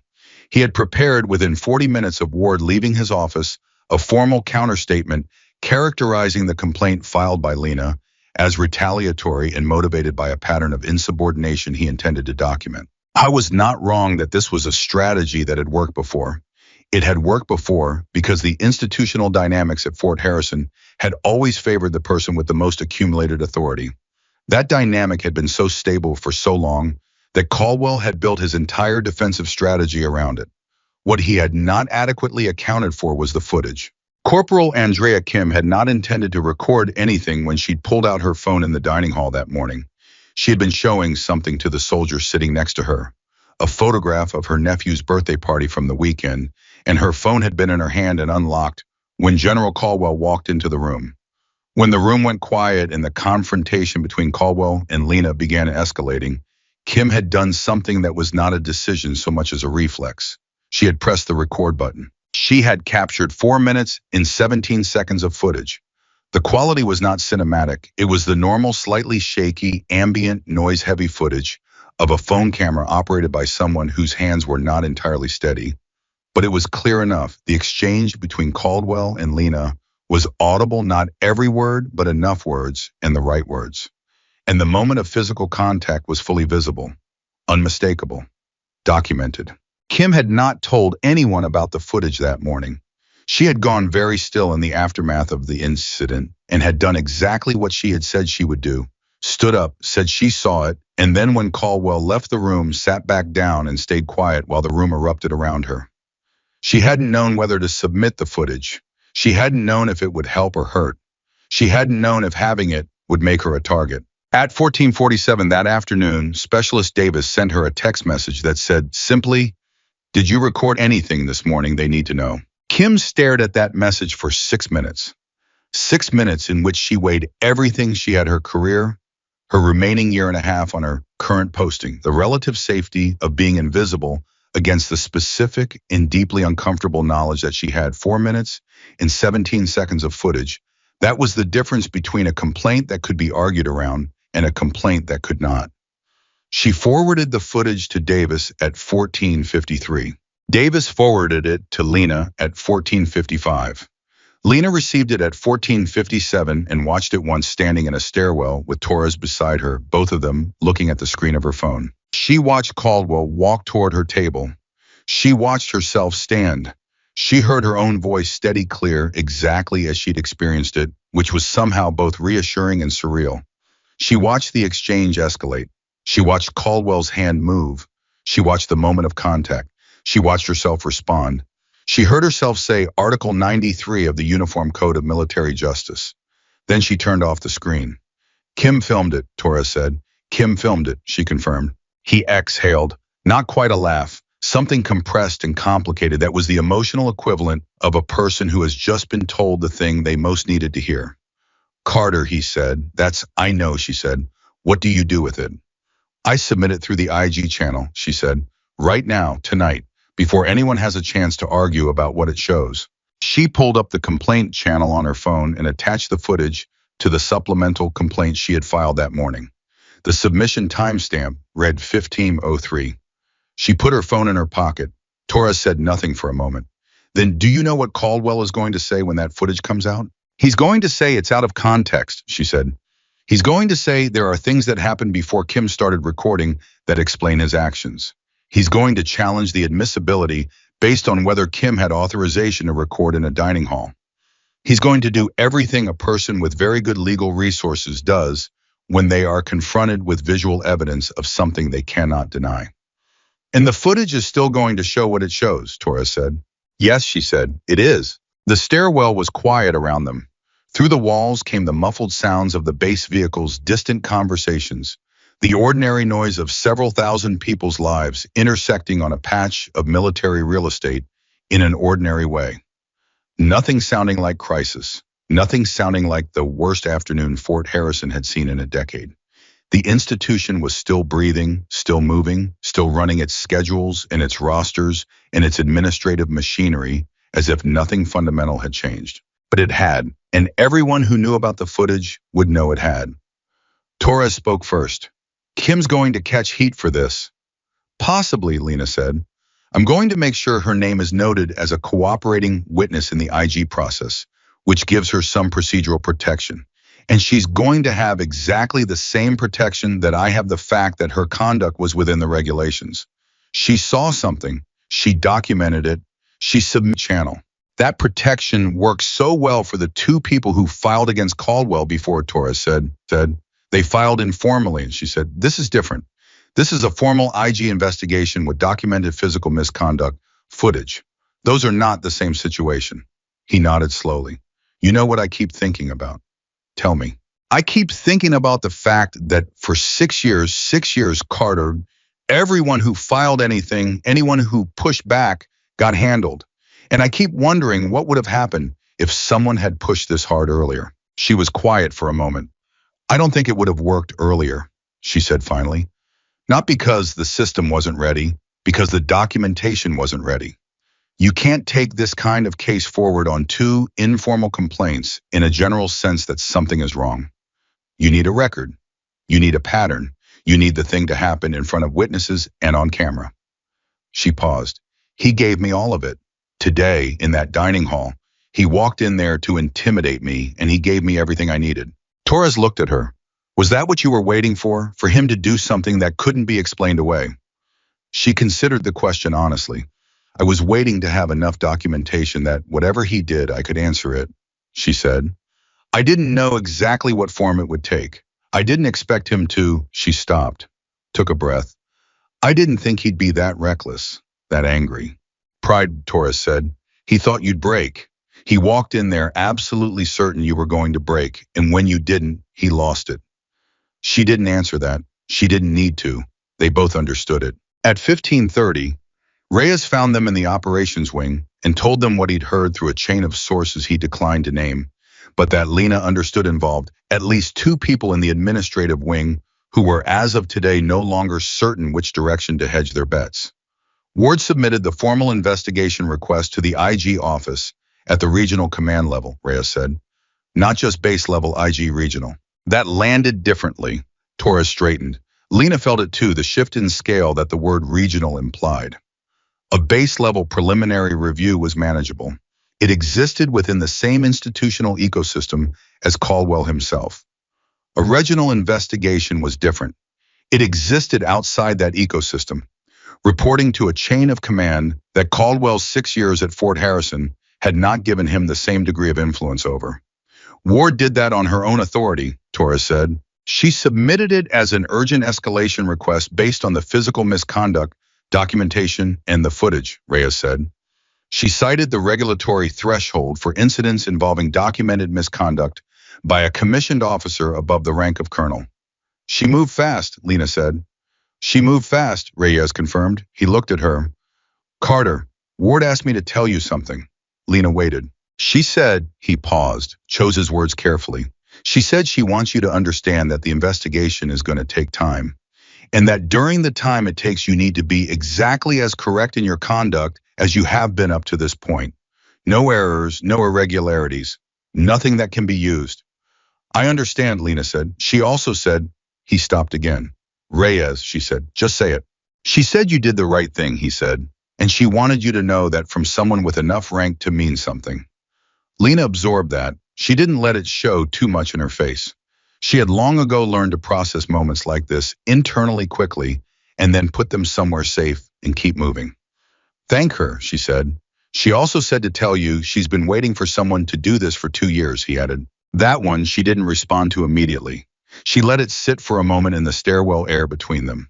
Then she said, let's go make sure everyone who gave a statement today knows to document any contact they receive that could constitute pressure or retaliation. Today, not tomorrow. They moved. The evening at Fort Harrison had a quality Lena had never experienced in her 3 years there. The base settled into its nighttime rhythm lights going down in administrative buildings barracks, filling up as soldiers came off duty, but the quality of the settling was different from normal. Usually the end of the duty day was a collective exhale, the release of professional tension into the comparative freedom of off hours. Tonight the tension didn't release, it redistributed. It went from the formal, structured spaces of the workday into the informal spaces of the evening, into the barracks common rooms and the small personal spaces where people process things they couldn't process during the day. Lena knew this because she walked through it. She made a deliberate choice to be visible that evening. Not conspicuous, not theatrical, just present, walking the routes she normally walked, visible in the spaces she normally occupied, available to anyone who needed to find her. She understood that there were people on this base who had stood up in the dining hall that morning, or who had submitted statements, or who had made some other small act of commitment to what was happening, and who were now alone with the weight of that decision and not entirely sure it had been the right one. She wanted them to see her. Private Mendez found her near the recreation building at around 1830. He was in civilian clothes off duty, and he looked like someone who had been carrying something around all day and didn't quite know how to put it down. "Sergeant Carter," he said, then catching himself, "Sorry you're off duty. I don't—" "It's fine," she said. "What's on your mind, Mendez?" He glanced around, not because he thought they were being watched, or maybe partly because of that, but in the way of someone who was still calibrating how open to be. "I heard they suspended Caldwell. His command authority has been consolidated under Colonel Hutchins pending review," she said carefully. Is that permanent?" "That depends on the investigation," she said. I was quiet for a moment. "My squad was talking today about the October exercise, about filing statements. Most of them already did, but there's a couple who are—" He stopped. "They're worried about what happens after. Even if everything goes right, what do they go back to?" Lena understood the question completely. This was the part of institutional change that nobody in a command structure liked to talk about. Clearly, the gap between the moment of accountability and the actual experience of the people who lived inside the institution afterward. The investigation could go perfectly. Caldwell could be removed. Every regulation could be followed correctly. And the 22-year-old soldiers in Delta Unit would still have to wake up every morning on a base where they had been the ones who spoke up and navigate what that meant for the rest of their time there. "Tell them," she said slowly, "that whatever happens in the formal process, what they did today is on the record. Their statements are on the record. And anyone who retaliates against them for making those statements is now creating new documentation in an active IG investigation, which is a significantly different level of risk than 6 months ago." "But they could still do it," Mendez said. "Retaliate, just more quietly." "Yes," she said, "they could, and if they do, I need to know about it. Every instance, every detail." He looked at her. "You're not going to tell me it's going to be fine." "No," she said, "I'm going to tell you it's going to be better than it was yesterday, and that I'm going to make sure it keeps getting better. But I'm not going to tell you it is going to be easy." She paused. "What would you think of me if I did?" I was quiet. Then a very small, very human smile moved across his face. "I'd think you were like everyone else who told us things were fine," he said. "I know," she said. He nodded once. "Okay, Sergeant Carter." He walked back toward the barracks. She watched him go and felt for the first time since that morning something that wasn't adrenaline or calculation or strategic assessment, something quieter and heavier and more personal. She thought about the young soldiers in Delta Unit standing in conditions that had been made unnecessarily dangerous by a decision a general made because his ego told him the exercise was more important than the weather report. She thought about all the versions of Mendez at all the installations where someone like Caldwell had been operating for 6 years without being checked, and how many of those versions of Mendez had been told that things were fine. She didn't let herself sit in that feeling for long. She didn't have the luxury of it yet, but she noted it. She held it for a moment the way you hold something fragile, and then she put it somewhere safe and kept moving. At 19:15, Lena received a call from Rachel. "The footage made it to me," Rachel said without preamble. Lena paused. "How?" "You submitted it to the IG channel. Regional IG requested all documentation within 2 hours of Ward's escalation. I have a contact in the regional office." A brief pause. "Lee, the footage is everything. I need you to understand that. I've been doing this for 8 years, and I'm telling you that footage is the difference between a case that takes 3 years to resolve and a case that takes 3 months." Lena sat down on a bench near the building's entrance. She hadn't realized until that moment how much of herself she had been holding upright through pure discipline since 6:17 that morning. 3 months, she said. "Rough estimate. These things are never exactly predictable. But the physical misconduct charge alone with footage and 300 potential witnesses. That's not something a defense team talks their way out of. That's something that gets contained as fast as possible before the institution's credibility takes a bigger hit than it already has. He's going to say, he's going to say a lot of things, Rachel said, and then they were going to show the footage. And everything he says after that is going to sound like what it is, which is a man trying to explain away something that everyone who watches it is going to understand immediately. Her voice was level and professional, but underneath it was something else, the very specific sound of a person who cares deeply about the outcome and is fighting hard to stay analytical about it. You did this rightly from the beginning. You built it exactly the way it needed to be built. I didn't plan the footage, Lena said. You planted the witnesses, Rachel said. You made it impossible for him to do anything without doing it in front of people who knew what they were seeing. That's not accident. That's architecture. Lena was quiet for a moment. How exposed is Kim? Corporal Kim. She filmed it. She was in a dining hall. There are questions about whether she had authorization. I've already looked at this, Rachel said. The regulations regarding personal devices in common areas of base facilities are ambiguous at best in this jurisdiction. More importantly, the footage was submitted to an active IG investigation as evidentiary material, which gives it specific procedural protections. Anyone who tries to go after Kim for filming it is going to have to explain to an IG investigator why that matters more than what the footage shows. So she's protected. As much as anyone can be in a situation like this, Rachel said, which means she's protected enough if she stays within the guidelines and reports any contact she receives. I've already told her that, Lena said, through Davis. Of course you have, Rachel said. They were quiet for a moment. In the background of Rachel's call, Lena could hear the small sounds of her sister's apartment, a television on low in another room, the specific urban ambience of a Pittsburgh evening that was so different from the sound of a military base at night that it produced a kind of temporal vertigo in her. How are you? Rachel asked. The question arrived differently from the way professional conversations arrive. It arrived with the specific weight of someone who has known you your entire life asking you to be honest. Tired, Lena said. Are you safe? Yes. Are you scared? A pause. I'm careful, she said. That's not what I asked. Lena exhaled. Yeah, she said quietly. I'm scared. Not the way I was scared before I filed the first complaint. Different kind before I was scared of what he would do. Now I'm scared of... She stopped, tried to find the words for it.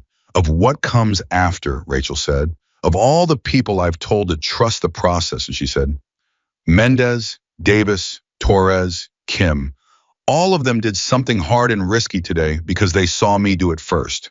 And if the process doesn't hold, the process is going to hold, Rachel said, not because systems are perfect, because this one has been documented so thoroughly and so correctly that the cost of not holding is higher than the cost of holding.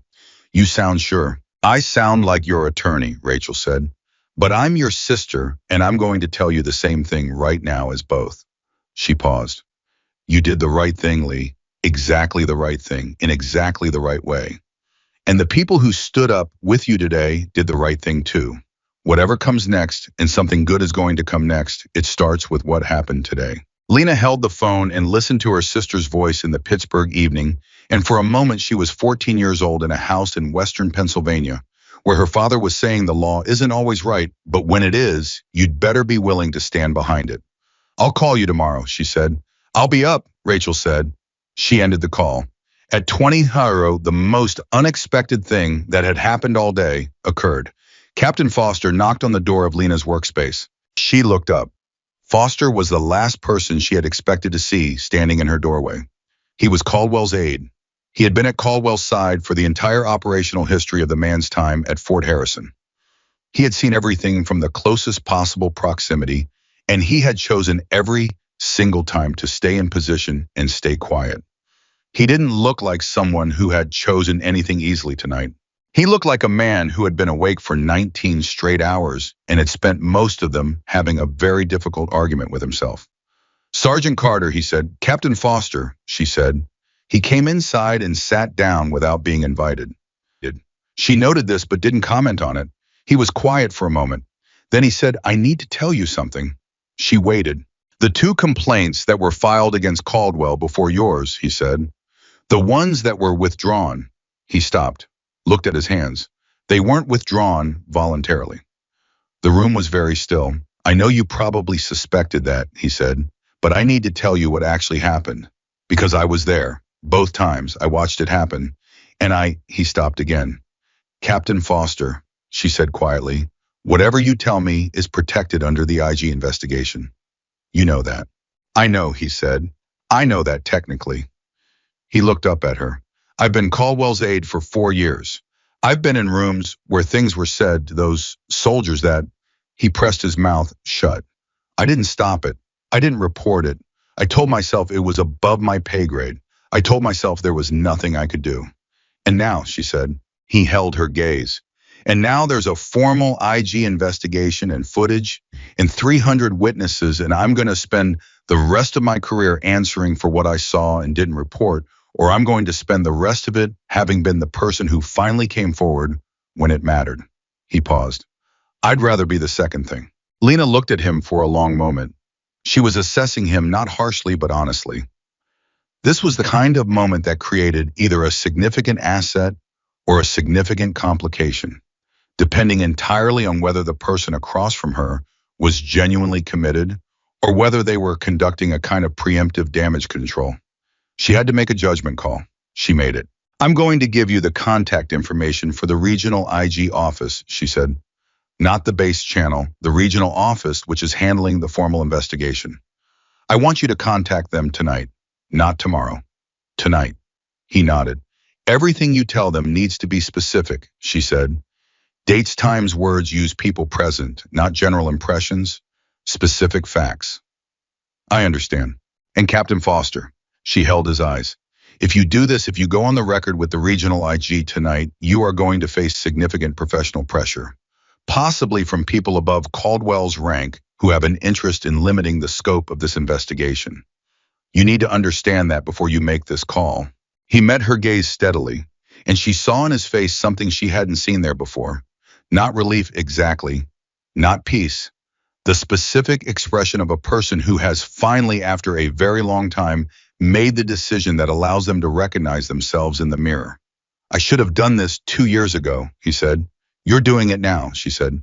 He took the contact information she gave him and left. Torres appeared in her doorway 12 minutes later. He had not been present for the Foster conversation. She had not told him it was happening because she hadn't known. But the look on his face when he saw her expression told her he understood something significant had shifted. What happened? He said. Foster came in, she said. Torres's eyebrows went up. Caldwell's Foster. I was there for both previous complaints, she said. He knows what happened to them. He's contacting the regional IG tonight. Torres stood very still. Carter. I know. That's not a complaint from a sergeant anymore, he said slowly. That's if Caldwell's own aide goes on the record about the previous complaints. Then the pattern becomes undeniable, she said. The original safety complaint, the physical misconduct, the footage, 300 witnesses, and now the testimony of the person who was in the room when the previous complaints were suppressed. Torres sat down heavily. He looked like a man who had been expecting a long, difficult fight and had just been told something that changed the geometry of the battlefield entirely. 6 years, he said. 6 years, she confirmed. All those people who got transferred, pressured, silenced. They're going to have a path now, she said. Anyone who experienced retaliation in the context of this pattern, the IG process allows for them to come forward within the scope of the investigation. Torres was quiet. His jaw was tight. She could see him processing something that went beyond strategy, beyond tactics, into the personal, the specific and private reckoning of someone who had been one of those people, who had been transferred, who had spent a year and a half keeping his head down, telling himself there was nothing to be done. Torres, she said. He looked at her. You stood up this morning, she said, in the dining hall. When it mattered, when it cost you something, you stood up. His jaw worked. I should have stood up a year and a half ago. You did what you could do then, she said. Today you did what you could do today. That's what we all did. I didn't answer immediately, but something in his face shifted the tightness around his eyes, loosening fractionally, the kind of release that happens when someone lets go of a weight they've been carrying while simultaneously denying they're carrying it. What's left, he said finally. What do we still need? We need to make sure everyone who gave a statement today knows the investigation has gone regional, she said. We need to make sure they understand what that means for their protection. We need to document any contact from Caldwell's remaining allies over the next 48 hours and get it into the IG record immediately. She paused. And we need to make sure that Mendez's people, the ones in Delta Unit who are still deciding whether to file, understand that the window is open and the protection level just went up significantly. I'll take the Delta Unit piece, Torres said. Good on, she said. Tonight. Tonight, he confirmed. He stood. He was about to leave, and then he stopped at the doorway and turned back. He looked at her across the small, functional space of her workspace, the papers, the coffee cups, the practical, undecorated surroundings of someone who had never been particularly interested in comfort and had always been very interested in the work. Lena, he said. He almost never used her first name. She noted it. Yeah, she said. When you first filed that safety report, he said, 11 days ago, did you know it would go this far? She thought about the question, honestly. I knew it needed to go this far, she said. I didn't know if it would. He was quiet for a moment. I'm glad it did, he said. He left. She sat in the quiet of the workspace after he was gone. Outside, the base was settling into its nighttime state, quieter, slower. The sounds of the day fading into the specific hush of a large facility running on skeleton crews and reduced energy. The kind of quiet that feels different when you know that underneath it things are moving. She thought about the footage, about Kim's hands not being entirely steady when she pressed record, about the specific quality of courage that is not the absence of fear, but the decision to act anyway, not because you're sure of the outcome, but because not acting is worse. She thought about her father's voice. The law isn't always right, but when it is right, you'd better be willing to stand behind it. At 21:40, her phone buzzed. A message from an IG investigator, not base level regional, whose name she did not recognize. Short, official, professional. It said, Sergeant Carter, the formal investigation is underway. We'll be in contact tomorrow morning to schedule an initial interview. In the meantime, continue to document any communications or actions that may constitute retaliation or pressure. We have received the supplemental materials, including the video evidence. Please be advised that the scope of this investigation has been expanded based on new testimony received this evening. New testimony. Foster had made the call. She read the message twice. Then she set her phone face down on the desk. She sat in the quiet of the workspace at Fort Harrison Military Base, 11 days after she had filed a safety report that nobody expected to go anywhere one day after the thing that changed everything, and she felt the weight of what had been built carefully, methodically, document by document, witness by witness, hold. Not resolve. Not yet. There was still far to go. The investigation would take months. There would be legal challenges and institutional pressure in difficult days she couldn't fully anticipate yet. But tonight, in the specific and immediate sense, the structure was holding. The people who had trusted her were protected. The documentation was solid. The process had been activated at a level that Caldwell's reach did not extend to. She had done what she came to do. She turned off the desk lamp, put on her jacket, and walked out into the night of Fort Harrison, where above her the sky was the particular dark of a base in the middle of the country, and somewhere in the administrative wing, a phone was ringing in an office where a general who had run unchecked for 6 years was about to discover that the quiet soldier he had tried to destroy had built something strong enough to outlast him. The next morning arrived at Fort Harrison, the way mornings arrive after days that change everything, too early, too bright, with the ordinary world stubbornly insisting on continuing as if nothing fundamental had shifted. It was hours when Lena's alarm went off. She had slept 4 hours.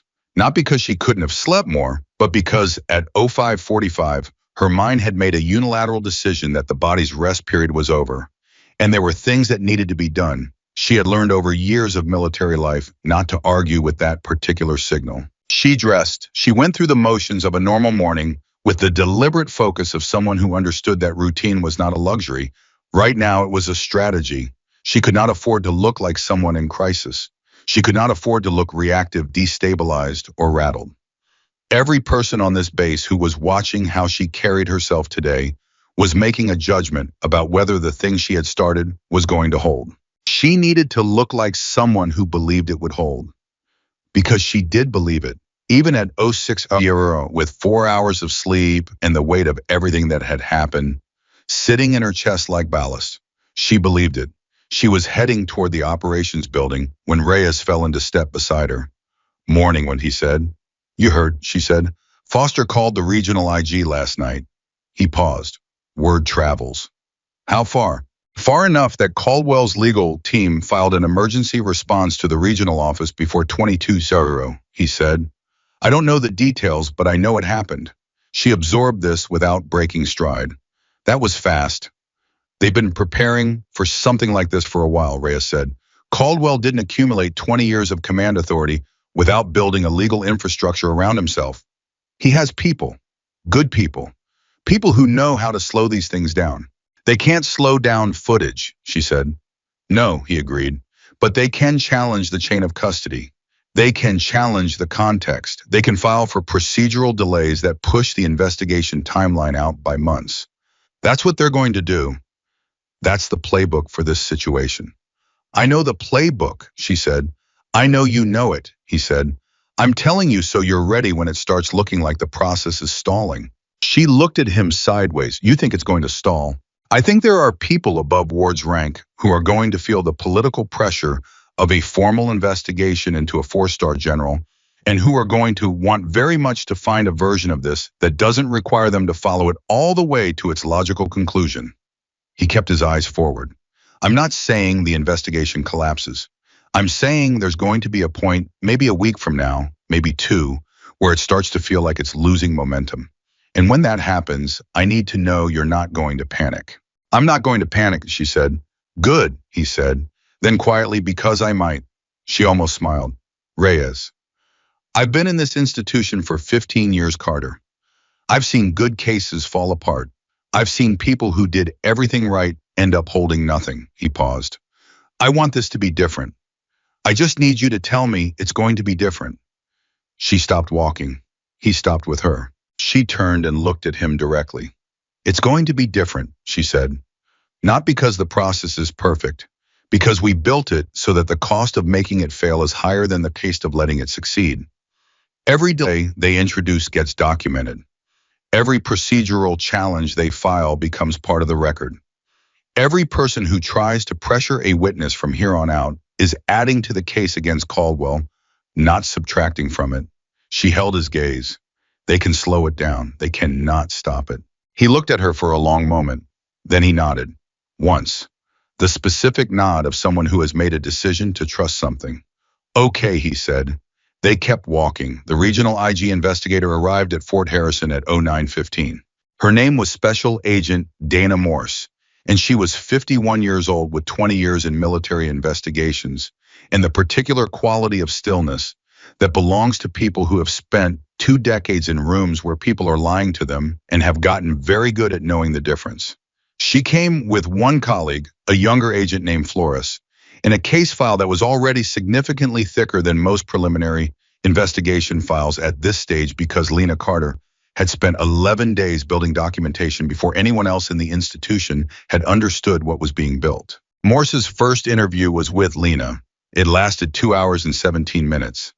Lena had been in formal interview settings before, not as a subject, but she had studied them. She knew how they worked. She knew what interviewers were looking for and how they listened, and what the silences between questions were designed to produce. She went into Morse's interview with the same discipline she had brought to every other element of this process. She told the truth. She told it specifically. She told it in the order in which it had occurred, without editorializing, without characterizing Caldwell's motivations, without claiming to know things she hadn't directly witnessed. She referred to her documentation at each point where documentation existed, which was almost every point. Morse listened to all of it without expression. At the end, she closed her notepad and looked at Lena. Sergeant Carter, she said, how long have you been building this file?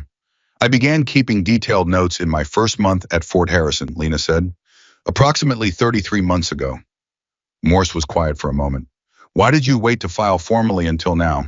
I waited until the documentation was sufficient to create a record that could not be characterized as a personal grievance or an isolated incident, she said. The October training exercise was the first incident that met the regulatory threshold for a formal, mandatory report under safety protocols. Once I had an obligation to file, I filed. You wanted to make sure the pattern was visible before you made yourself a target, Morse said. I wanted to make sure the record was complete enough that making me a target would add to the record rather than replace it, Lena said. Morse studied her. You understood from the beginning that filing would make you a target. Yes. And you filed anyway. Yes. Another pause. Then Morse said something that wasn't quite a professional statement and wasn't quite a personal one, but lived in the territory between them. That took something most people don't have. It took preparation, Lena said carefully. Morse almost smiled. Yes, she said, it did. The interview ended. Lena walked out of the room and found Torres waiting in the hallway. He looked at her face and immediately relaxed. Goodbye, he said. Morse is thorough, she said. She's going to be at this for a while. How long? She didn't say, but the case file she came in with is already substantial. She has the footage, the original complaint, the supplemental, the witness statements, Foster's testimony. She paused. Torres, she has a lot. He exhaled. Okay, what's next? She's interviewing Foster next, Lena said. Then Ward. Then she'll work through the witness list from the dining hall. And Caldwell. His legal team has already filed a request to delay his formal interview by 14 days, she said. Torres' expression darkened. Can they do that? They can request it, she said. Morse has discretion on whether to grant it. My guess is she grants a partial delay, maybe 7 days, to maintain procedural correctness while keeping the momentum. Torres absorbed this. A week where Caldwell's team is working and we're waiting. A week where the witness statements continue coming in and the documentation keeps building, she said. It's not lost time, it's building time. He seemed to accept this, if not entirely comfortably. At 11:30, the second major twist of the investigation arrived, and it arrived from a direction no one had anticipated. Lena was in her workspace reviewing documentation when Davis knocked and came in with the expression of someone carrying news they haven't fully processed yet. Sergeant Carter, Davis said, you need to see something. She handed Lena her phone. On the screen was a message thread, not a base communications channel, a personal messaging app. The thread was between Davis and a soldier Lena knew by name, but not well, specialist Aaron Webb, who had been at Fort Harrison for 18 months and whose assignment had put him in Caldwell's administrative processing chain. The messages were from Webb, sent at various points during the previous evening. Lena read them quickly, then she read them again more slowly. Webb had not been in the dining hall yesterday morning. He had not witnessed the incident, but what he had seen, what his position in the administrative processing chain had given him access to over the previous 18 months, was something different and in some ways more significant than any individual incident. He had seen the paperwork. Specifically, he had processed over the course of 18 months a series of administrative actions, duty reassignments, performance review, modifications, supply chain holes that when viewed individually looked like routine command decisions. When viewed together, when you laid them out chronologically and mapped them against the dates of complaint filings and informal grievances, they formed a pattern so clear it was almost geometric. Every time a soldier had raised a concern about Caldwell's command, the administrative machinery had responded within days with actions that were individually defensible and collectively devastating. Webb had known this for 8 months. He had not known what to do with it. The investigation had given him somewhere to take it. Lena looked up from the phone. When did he send this? Last night, Davis said, around 2300. He said he'd been sitting on it for hours trying to decide. Does he have the documentation, the actual records? He says he can produce records for at least 30 separate administrative actions over the past 18 months, Davis said. He was in the processing chain. He handled them. Lena set the phone down carefully. She felt the precise, almost vertiginous sensation of a case that was already strong, gaining structural support from a direction she hadn't known to look. Get him to Morse, she said, today. This morning if possible. Don't route it through anyone else. Take him directly to the IG office on base and make sure Morse knows he has documentary evidence, not just testimony. Davis was already moving toward the door. On it, she left. Lena sat for a moment with the weight of what Webb's documentation represented. It was the infrastructure of Caldwell's operation, the paper skeleton of 6 years of systematic retaliation. hiding in plain sight inside the ordinary administrative machinery of a military base. This was what she had suspected for 3 years, what she had never been able to prove because she hadn't had access to the administrative records from the inside. Webb had been inside. She picked up her phone and called Rachel. "Are you near a screen?" she said when her sister answered. "Always," Rachel said. "What happened?" Lena told her. There was a long pause on Rachel's end, the specific silence of an attorney processing the evidentiary implications of new information at high speed. 30 documented cases, Rachel said. Minimum 30. That's what he said he can account for directly. There may be more in the records he didn't personally process. Lee. Rachel's voice had gone to a register Lena associated with moments of genuine significance. 30 documented retaliatory administrative actions in an active IG investigation against a commanding officer. That's not a misconduct case anymore. I know, Lena said. That's a systemic abuse of command authority investigation. The scale of that is, she stopped. The scale of that is different. The remedies are different. The accountability standard is different. I know, Lena said again. You built this right, Rachel said. You built it so that every piece that came forward made the next piece more meaningful. Carter, she stopped herself, took a breath. Sergeant Carter, you built something that's going to outlast this case. Lena was quiet for a moment. I built what needed to be built, she said. Webb met with Morse at 1300.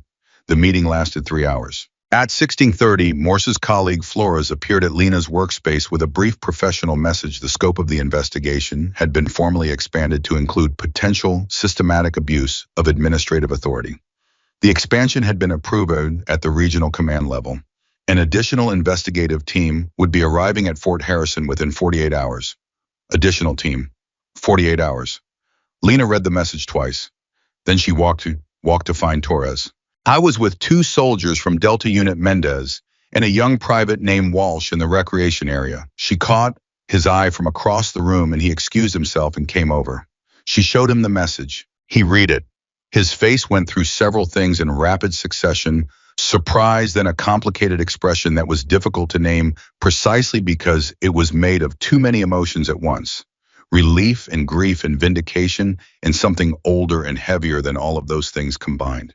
Additional team, he said. They're taking it beyond the individual misconduct charge, she said. They're looking at the full pattern. He handed her phone back.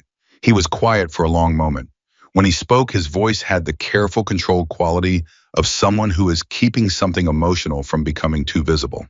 When I got transferred, he said, 18 months ago, when they moved me to the worst rotation on the base because I asked a question in a meeting, I thought I'd imagined it. I thought maybe I was being paranoid. I told myself maybe it was just timing. Maybe it was a coincidence. He stopped. I knew it wasn't. But I told myself that because the alternative that it was deliberate, systematic, that there was a paper trail somewhere that could prove it, that was harder to live with than the paranoia. It wasn't paranoia, she said. No, he said. It wasn't. He was quiet again. Do you think they'll find all of it? Every person he did that to. The scope of the investigation will determine how far back they go, she said. But yes, I think they'll find a significant part of it. And those people may have grounds for remediation, she said. That's Rachel's language. It means the investigation can recommend corrective actions for soldiers who were affected by retaliatory administrative decisions. Torres looked at her. Something in his face had shifted, not dramatically, but in the specific way that happens when a person processes a piece of information that changes the shape of something they've been carrying. My transfer, he said slowly. Could that be reversed? I don't know, she said honestly. It depends on what the investigation finds and what remedies they determine are appropriate. But yes, that's potentially on the table. He said nothing. He looked away, not in discomfort, but in the way of someone who needed a moment to look somewhere other than at the person who had just told them something that rearranged what they thought was possible. All right, he said after a moment. All right. He went back to Mendez and Walsh. She watched him go. The late afternoon brought the development that Lena had been anticipating for 18 hours, but that still landed harder than she expected. At 17:45, Caldwell's legal team made their first major public move. A formal statement was released through the base's administrative communication channel, routed through Colonel Hutchins, who had been visibly uncomfortable since the previous morning with every aspect of the situation. he now found himself nominally in charge of. The statement was technically from Caldwell's legal representatives and characterized the investigation as politically motivated, built on the testimony of soldiers with documented performance issues, and driven by a systematic misrepresentation of command decisions that had been taken in the best interests of the base. It was professionally written. It was aggressive, and it named Lena by name. It described her as an individual with a personal agenda who had spent years compiling documentation in preparation for a campaign against a decorated officer and characterized her conduct as a deliberate and calculated attempt to undermine command authority through the manipulation of junior personnel. She read it in her workspace at 1752. She read it a second time. She put it down. She picked up her phone and called Rachel. "I saw it," Rachel said before Lena could speak. "They named me," Lena said. "Yes. They characterized my documentation as evidence of a personal campaign." "Yes. That framing is exactly what I expected them to do and exactly what we prepared for," Rachel said. Her voice was steady, deliberate, the voice of someone who is choosing their words very carefully because they know their listener needs to hear them land clearly. "So listen to me. They named you because naming you is the only move they have. They can't make the footage disappear. They can't make 300 witnesses disappear. They can't make Webb's administrative records disappear. What they can try to do is reframe the person who brought all of that forward. Make it about her instead of about the evidence. It's going to affect the junior soldiers," Lena said, "the ones who gave statements. If this framing catches, it won't catch," Rachel said firmly, "because the investigation doesn't run on narrative. It runs on evidence. And the evidence is exactly what it is. Morse is not going to be swayed by a press statement from a defense team." She paused. "But Lena, you need to understand something important. This statement is a sign that they are scared. Scared legal teams name people. Confident legal teams don't need to." Lena was quiet for a moment. "They're scared," she said. "They know what the footage shows," Rachel said. "They know what Webb has. They know that Foster went on the record. They know the scope expansion happened. A confident legal team doesn't release a statement like that 18 hours into a formal investigation. A scared one does." Lena exhaled slowly. "Okay," she said. "Okay," Rachel echoed. "Now, what do you need to do in the next hour? Make sure everyone who saw that statement understands what it means and what it doesn't mean," she said. "Make sure nobody panics. Make sure the witness community stays solid." "Exactly," Rachel said. "You're the anchor right now. Everyone who took a risk because you took one first is watching how you respond to this." She knew that. She had known it before Rachel said it. She had known it since the moment she walked out of Caldwell's office the previous afternoon and saw Torres looking at her face to find out what he should feel. She ended the call. She sat for exactly 3 minutes with the statement in front of her, letting herself feel fully privately without managing it. The specific unpleasantness of seeing her name and her choices characterized in language designed to make them look like corruption. It was not a good feeling. It was not something she had entirely anticipated the physical texture of, even though she had intellectually prepared for it. Then she put it away. She stood up, put on her jacket, and she went to find the people who needed to see that she was still standing. Torres first. He had already read the statement, she could tell from his expression when he saw her. His jaw was tight in the specific way that indicated restrained anger. "They named you," he said. "Yes. That's Carter, that's their only move," she said. Rachel explained it. "When you can't fight the evidence, you fight the person who brought it." "It's still wrong," he said. "It's wrong," she agreed. "And it's also a sign they're losing." He processed this. "How do we respond?" "We don't," she said. "Formally. Any response from us goes through Morse in the IG channel. Nothing informal, nothing that can be characterized as counter-narrative building. We let the investigation speak." He didn't entirely like this, she could see that, but he nodded. Davis was next. She found her in the communications room with the statement on her screen and 2 younger soldiers around her, who were looking at it with the uncertain expressions of people who have done something brave and are now watching someone try to make it look like something else. "Sergeant Carter," Davis said when Lena walked in. The 2 younger soldiers, both of whom had given statements the previous day, looked at her with the particular intensity of people who are deciding whether to keep believing in something. She looked at them directly, not at Davis, at them. I know what the statement says, she said. I've read it, and I want to tell you both directly nothing in that statement changes the facts. The footage exists. Your statements are on the record. The investigation is formally expanded. An additional team is arriving in 48 hours. She paused. They are trying to make this about me because they cannot make it about the evidence. That is what this statement is, a sign that the evidence is working. One of the soldiers, a private whose name Lena knew was Garcia, looked at her for a long moment. Are you scared? Garcia asked. It was the same question Davis had not asked but had been thinking. It was the same question Torres had asked differently. It was the question that kept surfacing in every room she walked into, and she had answered it in different ways throughout the day, depending on who was asking and what they needed. But Garcia was young, maybe 21, and had done something very brave for very honest reasons and deserved an honest answer. Yes, Lena said. I am scared. I've been scared since I filed the first report 11 days ago. She held Garcia's eyes. But being scared is not the same as being wrong, and it's not the same as stopping. Garcia looked at her for another moment. Then she nodded the same kind of deliberate, decided nod that Specialist Davis had given in a hallway 11 days ago, when none of this had fully started yet. Okay, Garcia said. At 19, Jairo Morse requested a brief second meeting with Alina. It was short, 15 minutes. Morse sat across from her and said, without preamble, You've seen the statement from Caldwell's representation. Yes, Lena said. I want to be transparent with you, Morse said. We anticipated this. It's a standard defensive tactic in cases involving senior officers. It doesn't affect the evidentiary process. She paused.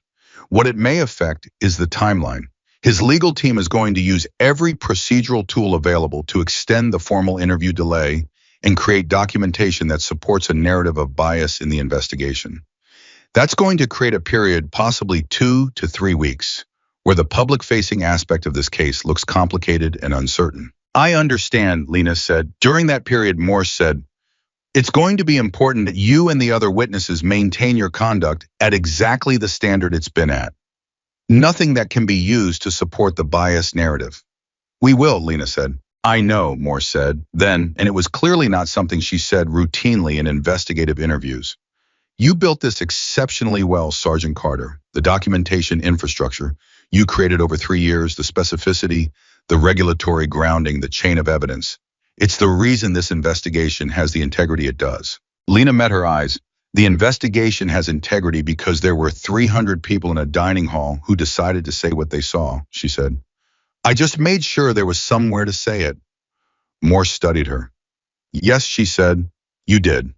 The weeks that followed were the hardest of the entire process in the specific way that waiting is always harder than action. Caldwell's legal team did exactly what Morse had predicted.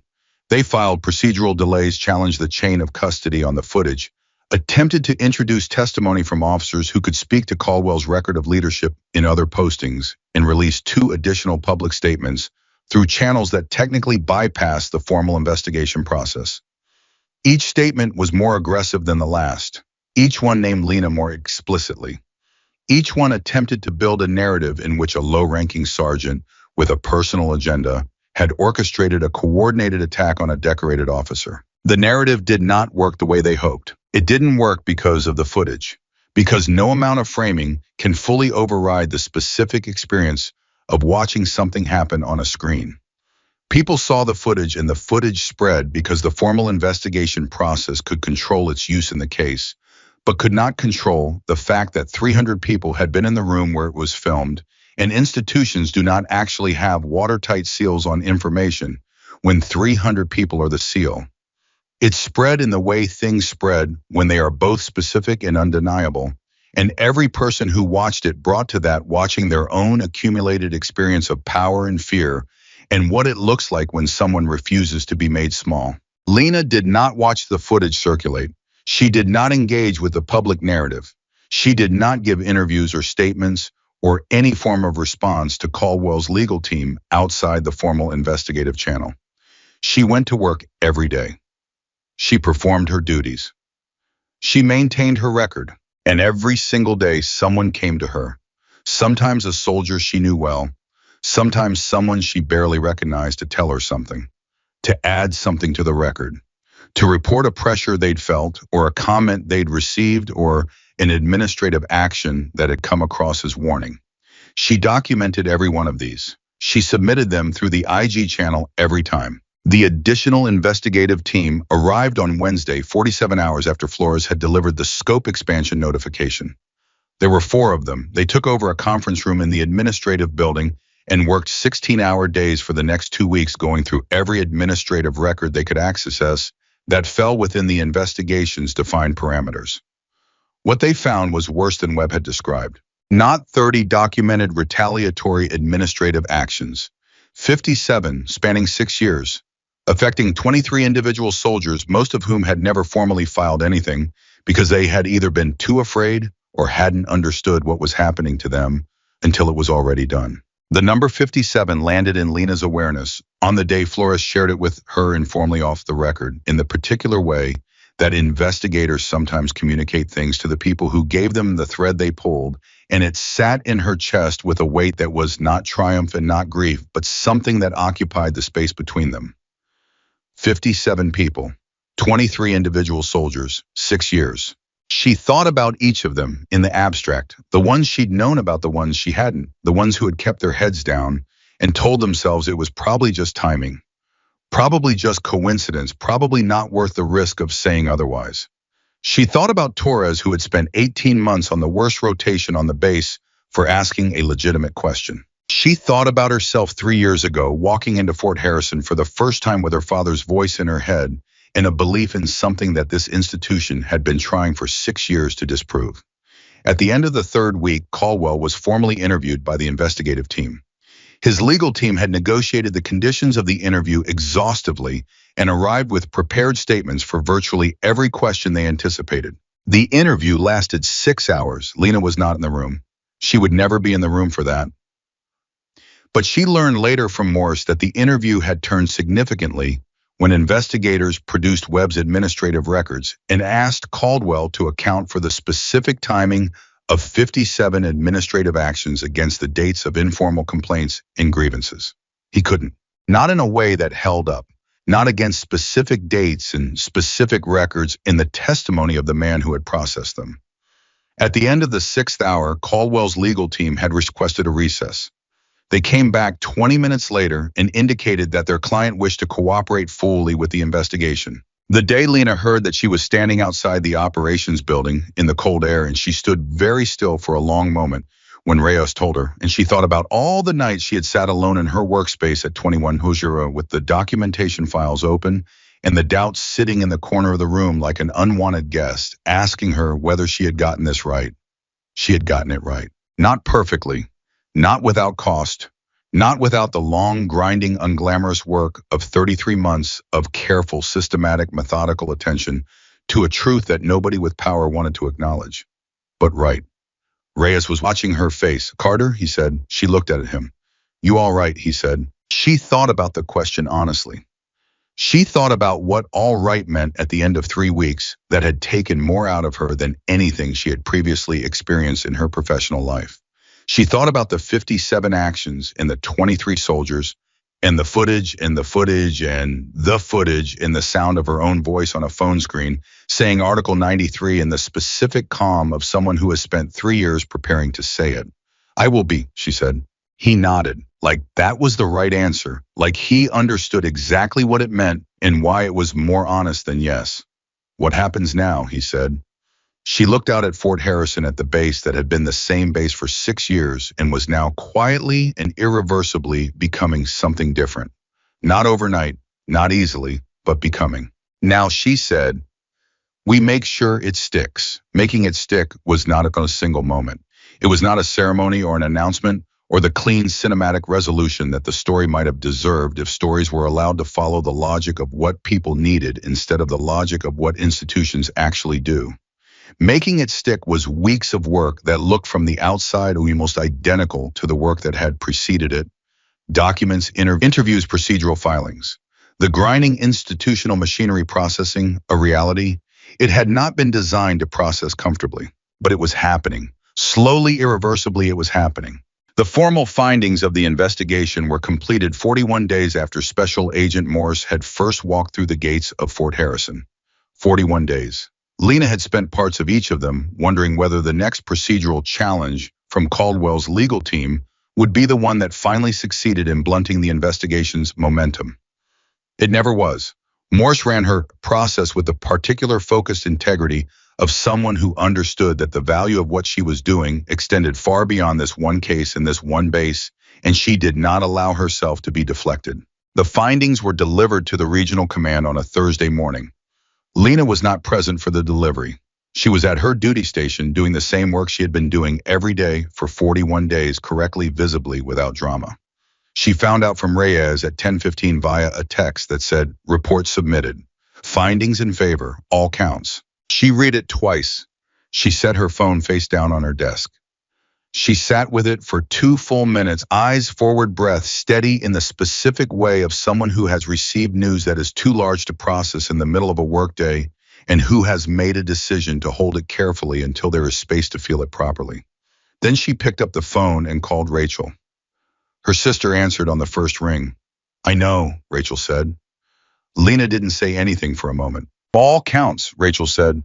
Her voice had the particular quality that Lena recognized from their childhood, the voice Rachel used when she was feeling something strongly and had decided to feel it out loud rather than manage it.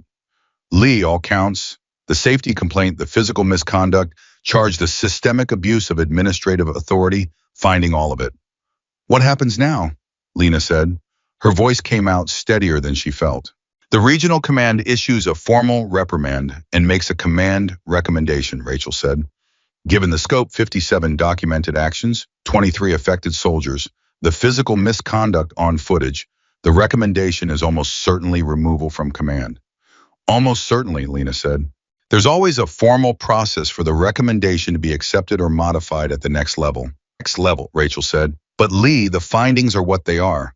The footage is what it is. No one above regional command is going to look at this record and choose to protect Caldwell. The cost is too high. Institutionally, the cost of not removing him is higher than the one of removing him." Lena was quiet. "Are you okay?" Rachel said. "I'm thinking about 57, Lena said. A pause. "Yeah," Rachel said softly. "Me too. 57 administrative actions. 23 soldiers, 6 years. The number had not grown smaller in the 41 days since she had first heard it.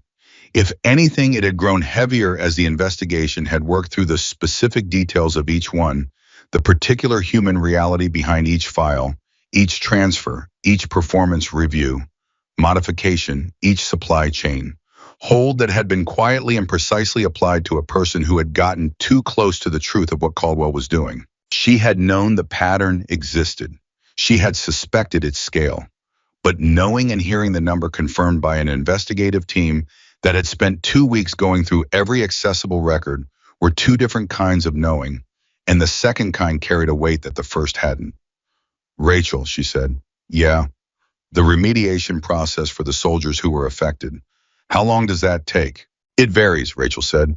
"Some of it can move relatively quickly if the investigation findings are clear and the command recommendation is strong. Some of it, particularly anything involving formal record correction or reassignment reversal, takes longer because it requires individual review of each case." She paused. "But it's in motion now. The investigation created the basis for it. Every soldier who was affected has a path now that they didn't have 42 days ago." Lena thought about Torres, about his quiet question in that hallway. Could that be reversed, and the careful way she had answered him without promising something she couldn't guarantee? "I need to talk to some people," she said. "I know," Rachel said. "Go, call me tonight." She found Torres at 11. He was in the motor pool, which was where he always seemed to be when she needed to find him.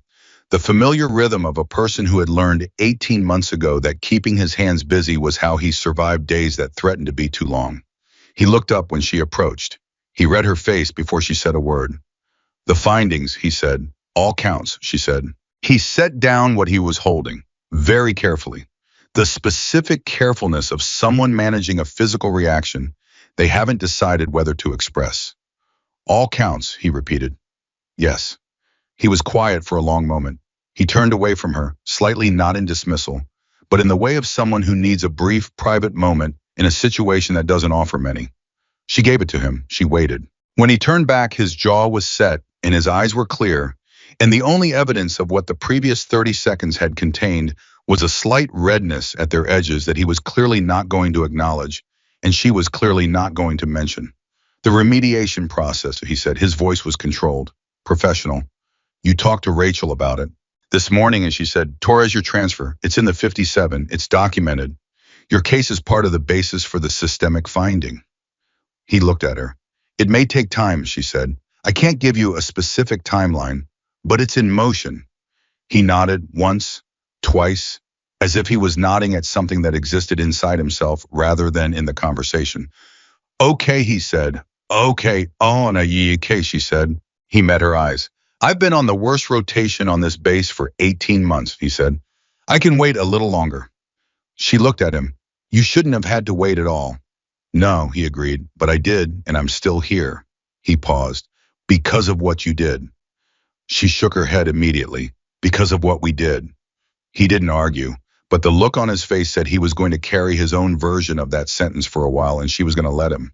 The formal command decision regarding General Richard Caldwell came down on a Monday, exactly 6 weeks to the day after the incident in the dining hall. Lena heard about it the same way most of the base heard about it, through the administrative communication channel, the same intercom system that had announced his suspension of command authority 6 weeks earlier. The announcement was brief, official, and read in the same flat tone that Colonel Hutchins used for every administrative communication, as if the particular weight of what was being said could be managed by the evenness of the voice delivering it. General Richard Caldwell had been formally removed from command at Fort Harrison Military Base. He had been issued an official reprimand that would be permanently entered into his service record. His case had been referred for potential further administrative action at the department level pending review. The intercom clicked off. The base did not erupt. There was no cheering, no dramatic reaction, no collective emotional release of the kind that movie versions of these moments produce. What there was instead was a particular quality of silence, brief, widespread, and weighted with a specific feeling of an institution, registering something that it understood, even before it had fully processed it, would change things. Then the base went back to work, because that's what bases do. They go back to work. Lena was in the operations wing when the announcement came through. She was standing near a window, and she stayed where she was for a moment after it ended, not moving, not speaking, letting it land. Reyes appeared beside her. He didn't say anything for a moment either. Then he said, "How do you feel?" She considered the question honestly. She had been asked variations of it so many times over the past 6 weeks that she had developed a range of answers calibrated to the moment and the person asking. But Reyes had earned a real answer. Like something is over that shouldn't have taken this long, she said, and like something is starting that's going to take even longer. He nodded slowly. The rebuild. The rebuild, she confirmed. Caldwell is gone, but the people he trained, the habits he created, the culture he embedded over 6 years, that doesn't leave when he does. That's the work that's ahead. That's your work, Reyes said. It wasn't quite a question. It's all of our work, she said. But yes, I've been asked to be part of it. She had been. 2 days earlier, Ward had called her into the Oversight Division office and told her that a recommendation had been submitted, originating from Morse's investigative team and supported by the regional command, that Sergeant Lena Carter be formally recognized for her conduct throughout the investigation and assigned to assist in developing new ethics and accountability training protocols for Fort Harrison and potentially for the wider regional command structure. It was not a promotion, not yet. That would come separately through the normal process, and Ward had been careful to keep the two things distinct so that no one could characterize the recognition as self-serving. It was something different from a promotion. It was an assignment that said, what you know matters. What you built matters. We want you to teach it. Ward had said it plainly. You didn't just document a case, Sergeant Carter. You demonstrated a methodology. You showed what it looks like when a soldier understands the regulations deeply enough to use them correctly under extreme pressure. We want that to be teachable. It is teachable, Lena had said. Then teach it, Ward had said. She had said yes. The recognition ceremony was small, deliberately so. Lena had requested that, and Ward had honored the request without pushing back, which Lena understood as a sign that Ward had read her correctly. There was no stage, no large assembly, Just the people who had been directly involved gathered in a conference room in the administrative building. The room was not large and it was not decorated, and it was exactly the right setting for what Lena had always understood this to be, which was not a performance but a reckoning. Ward presented the formal recognition. She spoke briefly and specifically citing the regulatory grounds, the investigative findings, and the role Lena's documentation had played in producing a record solid enough to sustain a full regional investigation. She did not editorialize. She did not reach for inspirational language. She cited facts. Lena appreciated that more than any speech could have replaced it. Afterward, in the quieter, informal gathering that followed, Lena moved through the room and found the people she needed to find. Kim first, Corporal Andrea Kim, who had filmed 4 minutes and 17 seconds of footage with hands that were not entirely steady and who had spent 6 weeks carrying the weight of that decision. Kim looked surprised when Lena made her way to her specifically, as if she had assumed that her contribution, however central, wouldn't register as something that warranted individual acknowledgement. Corporal Kim, Lena said. Sergeant Carter, Kim said. Then, I still don't know if I did the right thing. Recording it, I wasn't thinking clearly. My phone was already in my hand and You documented the truth, Lena said. That's what you did. And because you did, everything that came after had something to stand on that couldn't be argued away. She held Kim's eyes. What you did mattered. I need you to know that I know that. Kim looked at her for a long moment. Something in her face shifted, the particular expression of a person releasing a tension they had been holding so long they had forgotten it was there. Thank you, Sergeant, she said quietly. Davis next. Specialist Davis, who had been the connector, the person who had moved information and people in courage between the nodes of this network at every critical point, who had forwarded the footage, who had brought Webb forward, who had stood in the dining hall that morning and said, I saw it, in a voice that shook slightly and didn't stop. You were the bridge, Lena told her. Davis blinked. I didn't do that much. You did exactly that much, Lena said, which was everything. Davis pressed her lips together for a moment. Then she said, I was scared the whole time. I know, Lena said. So was everyone. That's what makes it count. Webb was in the corner of the room, slightly separate from the main group, with the posture of someone who was not entirely certain he belonged in this gathering. He had been in Caldwell's administrative chain. He had processed the paperwork for 57 of those actions without reporting them for 8 months. The investigation had cleared him of wrongdoing. He had not been the one directing the actions, and coming forward with the records had been a significant act of institutional courage. But his own conscience had clearly not fully processed the clearance. She went to him. He looked up. Sergeant Carter, Specialist Webb. He was quiet for a moment. The records I provided, and he said, the 57. He stopped. I processed them. I'm the one who handled them. I knew something was off and I didn't. You came forward, she said. 8 months late, he said. She looked at him steadily. You came forward when there was somewhere safe to come forward to, she said. That's not the same as cowardice. That's a person making the best decision they could with the options they had available. She paused. The system failed you before you failed anyone else. That's what the investigation found. That's what the record shows. He looked at her. His eyes were a little brighter than they had been. The people who got transferred because of those actions are in the remediation process, she said. Their cases are being reviewed. Some of them will take time, but they're in it now because of what you brought. He nodded slowly, working through something. Okay, he said, okay. She moved through the rest of the room. Mendez, who had come to her in an alley and told her Delta unit was scared and hadn't thought they could say anything. Garcia, who had asked her if she was scared and accepted the honest answer. The 2 lieutenants who had written down what they saw. The clerk Pearson, who had forwarded the complaints to the IG with an urgent flag and hadn't told anyone he'd done it until the investigation had made his action part of its documented record. She found him near the door as if he was already thinking about leaving. Sergeant Carter, Pearson said. He was visibly uncomfortable with being in the room at all. He was a clerk. He processed paperwork. He had not stood up in the dining hall. He had not given a statement. What he had done was smaller and quieter and had happened alone at his desk at 9:20 in the morning when nobody was watching. Pearson, she said. He looked surprised she knew his name. Without your forward to the IG, she said. The complaints might have sat in the base pipeline for days, while Caldwell's people worked to have them routed around. You escalated them before anyone had the opportunity. She held his wine down. You may not think of yourself as part of this, but you are. His mouth worked for a moment. It was the right channel. It was obviously the right channel.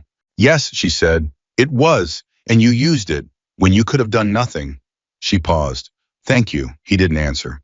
But his posture changed slightly, the change that happens when a person is seen in a way they hadn't expected to be seen. Torres found her when the room was beginning to thin out. He had been there the whole time, moving through his own version of the same circuit she had moved through, talking to people, acknowledging things, doing the quiet work of collective recognition that he had always been better at than he gave himself credit for. He stood beside her, and they both looked at the room for a moment. The people in it, the specific collection of human beings who had each in their own way and at their own cost decided to say what they knew when it mattered. 57, Torres said. 57, she said. 23 people. 23. I was quiet for a moment. Some of them don't even know yet, he said, that they're in the remediation process. Some of them are at other postings. They got transferred, they moved on, they built different lives somewhere else. They don't know that what happened to them is on a record now. They'll be notified, she said. The process includes notification. When they get that notification, he said slowly, when someone who spent 2 years thinking they just got unlucky finds out that it wasn't luck, that it was deliberate, that it's documented, that someone found it. He stopped. What's that going to feel like for them? She thought about it honestly. Like being seen, she said. Like someone going back and finding the thing that happened to them in the dark and bringing it into the light. That's a good thing. It's a necessary thing, as she said. Whether it feels good depends on the person. He nodded. Then after a moment, my remediation hearing is scheduled. She looked at him quickly. When did you find out? This morning, he said. I got the notification. It's in 3 weeks. She felt something loosen in her chest that she hadn't fully realized was still tight. Torres, don't, he said, not harshly, but firmly. Don't do the thing where you tell me it's not a sure thing and to manage my expectations. I wasn't going to say that, she said. He looked at her. What were you going to say? Why, she thought about it. I was going to say, I hope it goes the way it should, she said. He was quiet for a moment. Then very simply, me too. The assignment Ward had given her, the Ethics and Accountability Training Program, began in the 2nd month after Caldwell's removal. Lena designed it the way she had always done her best work, methodically, specifically grounded in the actual text of the regulations, rather than the inspirational language that tended to accumulate around discussions of military values. She was not interested in making soldiers feel good about abstract principles. She was interested in making them functional within the specific regulatory framework that was supposed to protect them. She built the curriculum around real cases. Not Fort Harrison specifically, the active investigation precluded that, but cases from other commands, other bases, other contexts where soldiers had either successfully navigated accountability processes or had failed to navigate them and suffered the consequences.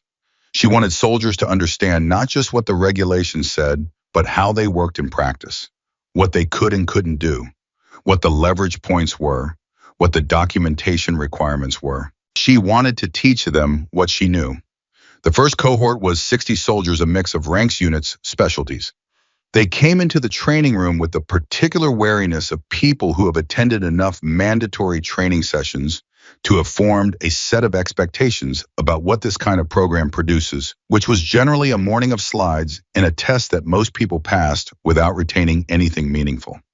She did not give them slides. She gave them a scenario. You are in a training exercise, she said. The weather conditions have changed since the original assessment. Your commanding officer has been informed of the change. The exercise continues without modification. You believe soldiers under your responsibility are at unnecessary risk. She looked at the room. What do you do? Not what do you want to do, not what you think might be right. What specific regulatory mechanism is available to you, and what does using it require? The room was quiet for a moment. Then a hand went up in the back. A young private who looked like she might be 20 at most. There's a safety reporting channel, the private said, in the UCMJ operational guidelines. Correct, Lena said. Tell me more. The private talked. Then others talked. And the conversation that developed in that room over the next 3 hours was not the conversation of people reciting principles they had been told to believe. It was the conversation of people working through a real problem with real tools, discovering that the tools existed and were more robust than they had understood. After the session, the young private lingered while the others filed out. Sergeant Carter, she said. Yes. Was the scenario based on something that actually happened? Lena looked at her. Why do you ask? The private was choosing her words carefully. Because you talked about it like you knew exactly what the right answer felt like, she said. Not like it was a problem to solve, like it was something you'd already lived. Lena studied the young soldier's face. She was the age Lena had been when she sat on the floor of a studio apartment with military law books spread around her, trying to understand how a system was supposed to work.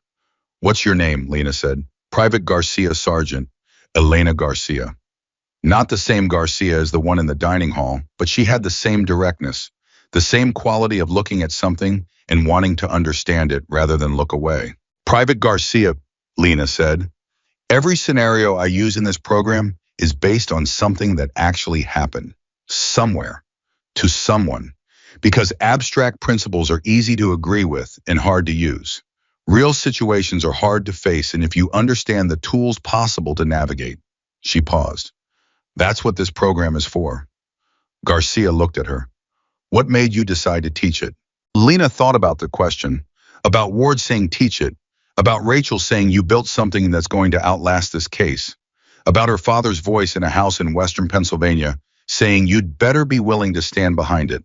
Because somebody taught me, she said, not in a classroom, not like this, but somebody gave me a framework for understanding that what the regulations say and what actually happens inside an institution are two different things, and that the gap between them is where accountability either lives or dies.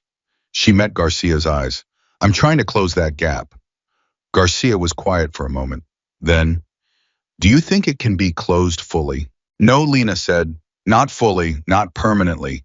Institutions are made of people, and people are complicated and imperfect, and sometimes afraid.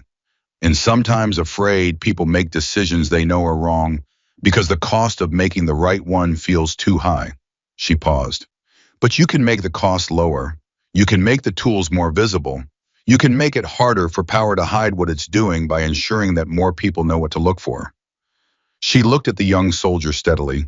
That's not perfection, but it's better than what existed before. Garcia nodded. Not the quick, reflexive nod of someone acknowledging information. The slow, considered nod of someone absorbing something they are going to carry with them. Thank you, Sergeant Carter, she said. She left. Lena stood alone in the empty training room for a moment. She thought about the 60 soldiers who had been in this room for 3 hours and who were now moving through Fort Harrison with a different understanding of the tools available to them than they'd had when they arrived. She thought about the next cohort and the one after that. She thought about the regional command structure that had requested the program be adapted for broader implementation, meaning in time hundreds of soldiers at multiple installations. She thought about Caldwell. Not with anger. The anger had done its work months ago and had given way to something quieter. She thought about him with the specific clarity of someone who has spent a long time understanding a situation and can now see it whole. He had not been a monster. He had been something more common and more dangerous than a monster. He had been a person with too much unchecked power and not enough accountability in an institution that had failed to provide it. He had operated in the gap between what the regulations said and what the culture permitted, and he had operated there for 6 years because no one had successfully closed the gap on him. She had closed it. Not alone, not without the 57 records that Webb brought out of the administrative files or the 4 minutes and 17 seconds of footage that Kim filmed with unsteady hands, or the 300 witnesses who stood or sat or said I saw it in voices that ranged from steady to shaking, but said it anyway. Not without Torres, who had been damaged by the system and came back for it anyway. Not without Davis, who had been the bridge. Not without Reyes, who had asked her to give him a reason to trust the process and then had trusted it. Not without her father's voice, which had traveled with her from a house in Pennsylvania to a library floor to a military career to a dining hall where a general had grabbed her by the hair and expected her to collapse, and had discovered instead that she was built for exactly this. The formal promotion came through in the 3rd month. Ward delivered the notification personally, not through a channel, not through administrative routing, but by walking to where Lena was working and handing her the document directly. Staff Sergeant Carter, Ward said. Lena looked at the document, then at Ward. Congratulations, Ward said, on everything. Lena stood in the moment of it, the promotion, the program, the 57 cases in remediation, Torres with his hearing scheduled. Kim with her footage that had changed everything, Garcia asking if the gap could be closed and receiving an honest answer. Colonel Ward, she said, can I ask you something? Yes. When Reyes brought you the document, that first day, the supplemental complaint, before any of the rest of it had happened, what made you move on it as fast as you did? Ward looked at her for a moment. I'd been waiting for someone to bring me something I could move on for 2 years, she said simply. You gave me something that was airtight enough that not moving on it would have required me to make a deliberate choice to look away. She paused. I don't make that choice. Lena held her gaze. Neither do I, she said. Ward nodded. I know, she said. That's why we're standing here. 6 months after the morning in the dining hall, Lena walked back into it. It was an ordinary Tuesday, early breakfast shift, the same time roughly as the morning everything had broken open. The same tables, the same sounds, the ambient noise of several hundred people at the start of a long day. She carried her tray to a table and sat down. She was aware in a peripheral way of the small ripple her presence created. Not dramatic, not disruptive, just the quiet awareness that moved through a room when someone entered it who carried a particular kind of history with the space. A few eyes found her, a few people nodded, a few people didn't react at all, which was also fine, which was also as it should be. Torres came in at 06:15 and sat across from her. His remediation hearing had concluded 2 weeks earlier. The finding had been that his reassignment had constituted retaliatory administrative action within the scope of the investigation's documented pattern. The correction was in process. He was already back in a normal duty rotation, not his original posting, which had been filled, but something comparable, something that didn't carry the deliberate, punitive weight of the previous 18 months. He looked different from the Torres she had found in the motor pool that first morning, 18 months into the worst rotation on the base, keeping his hands busy because his hands were the easiest part of him to manage. He looked like someone who had put something down. He sat across from her and picked up his coffee and didn't say anything for a moment. Then he said, same table. She looked at him. Yes. He looked around the room, at the tables and the walls, and the soldiers moving through the ordinary motions of a morning. It's the same, he said, and it's not. No, she agreed, it's not. He was quiet for a moment. Then, and you know what's strange? I walk in here every morning now, and I think about that morning, and I feel something I haven't felt in a long time. What? He looked at her. Like this place is worth something, he said. She held that. Let it sit. Let it mean what it meant without rushing past it toward anything else. Outside the dining hall, Fort Harrison was starting its day. Soldiers heading to duty stations, vehicles moving the complex operational machinery of a military installation running its ordinary rhythms. The same base it had been for years, the same structures, the same schedules, the same fundamental purpose. But with something different, running through it now, not loud, not visible on any chart or in any official record, but real, in the way that things are real when enough people have decided together to hold them. A belief that rank was not armor, that power required accounting, that the quiet soldier in the back of the room might be the one who had been watching longest and knew the most and was, when the moment came, the most prepared to speak. Lena Carter had not gone looking for a battle. She had gone looking for a career in an institution she believed in. And when the institution had failed to be what it was supposed to be, she had done the most disciplined, methodical, carefully documented things she knew how to do. She had told the truth. She had told it correctly on the record, through the right channels, with the right evidence, at the right time, in the right room, in front of the right 300 witnesses. And it had held. Not because the system was perfect, not because institutions always do what they're supposed to do, but because one person had spent 3 years making sure that when the moment arrived, the truth would be too solid, too documented, too witnessed, too unignorable to be buried by the weight of someone else's rank. She drank her coffee. The morning moved forward. And the quiet soldier nobody had noticed sat in the dining hall at Fort Harrison Military Base, Across from the soldier they had tried to silence first and understood with the complete and unshakable certainty of someone who had built something that would outlast them both that the work was not finished. But it had started, and starting when no one else would was everything.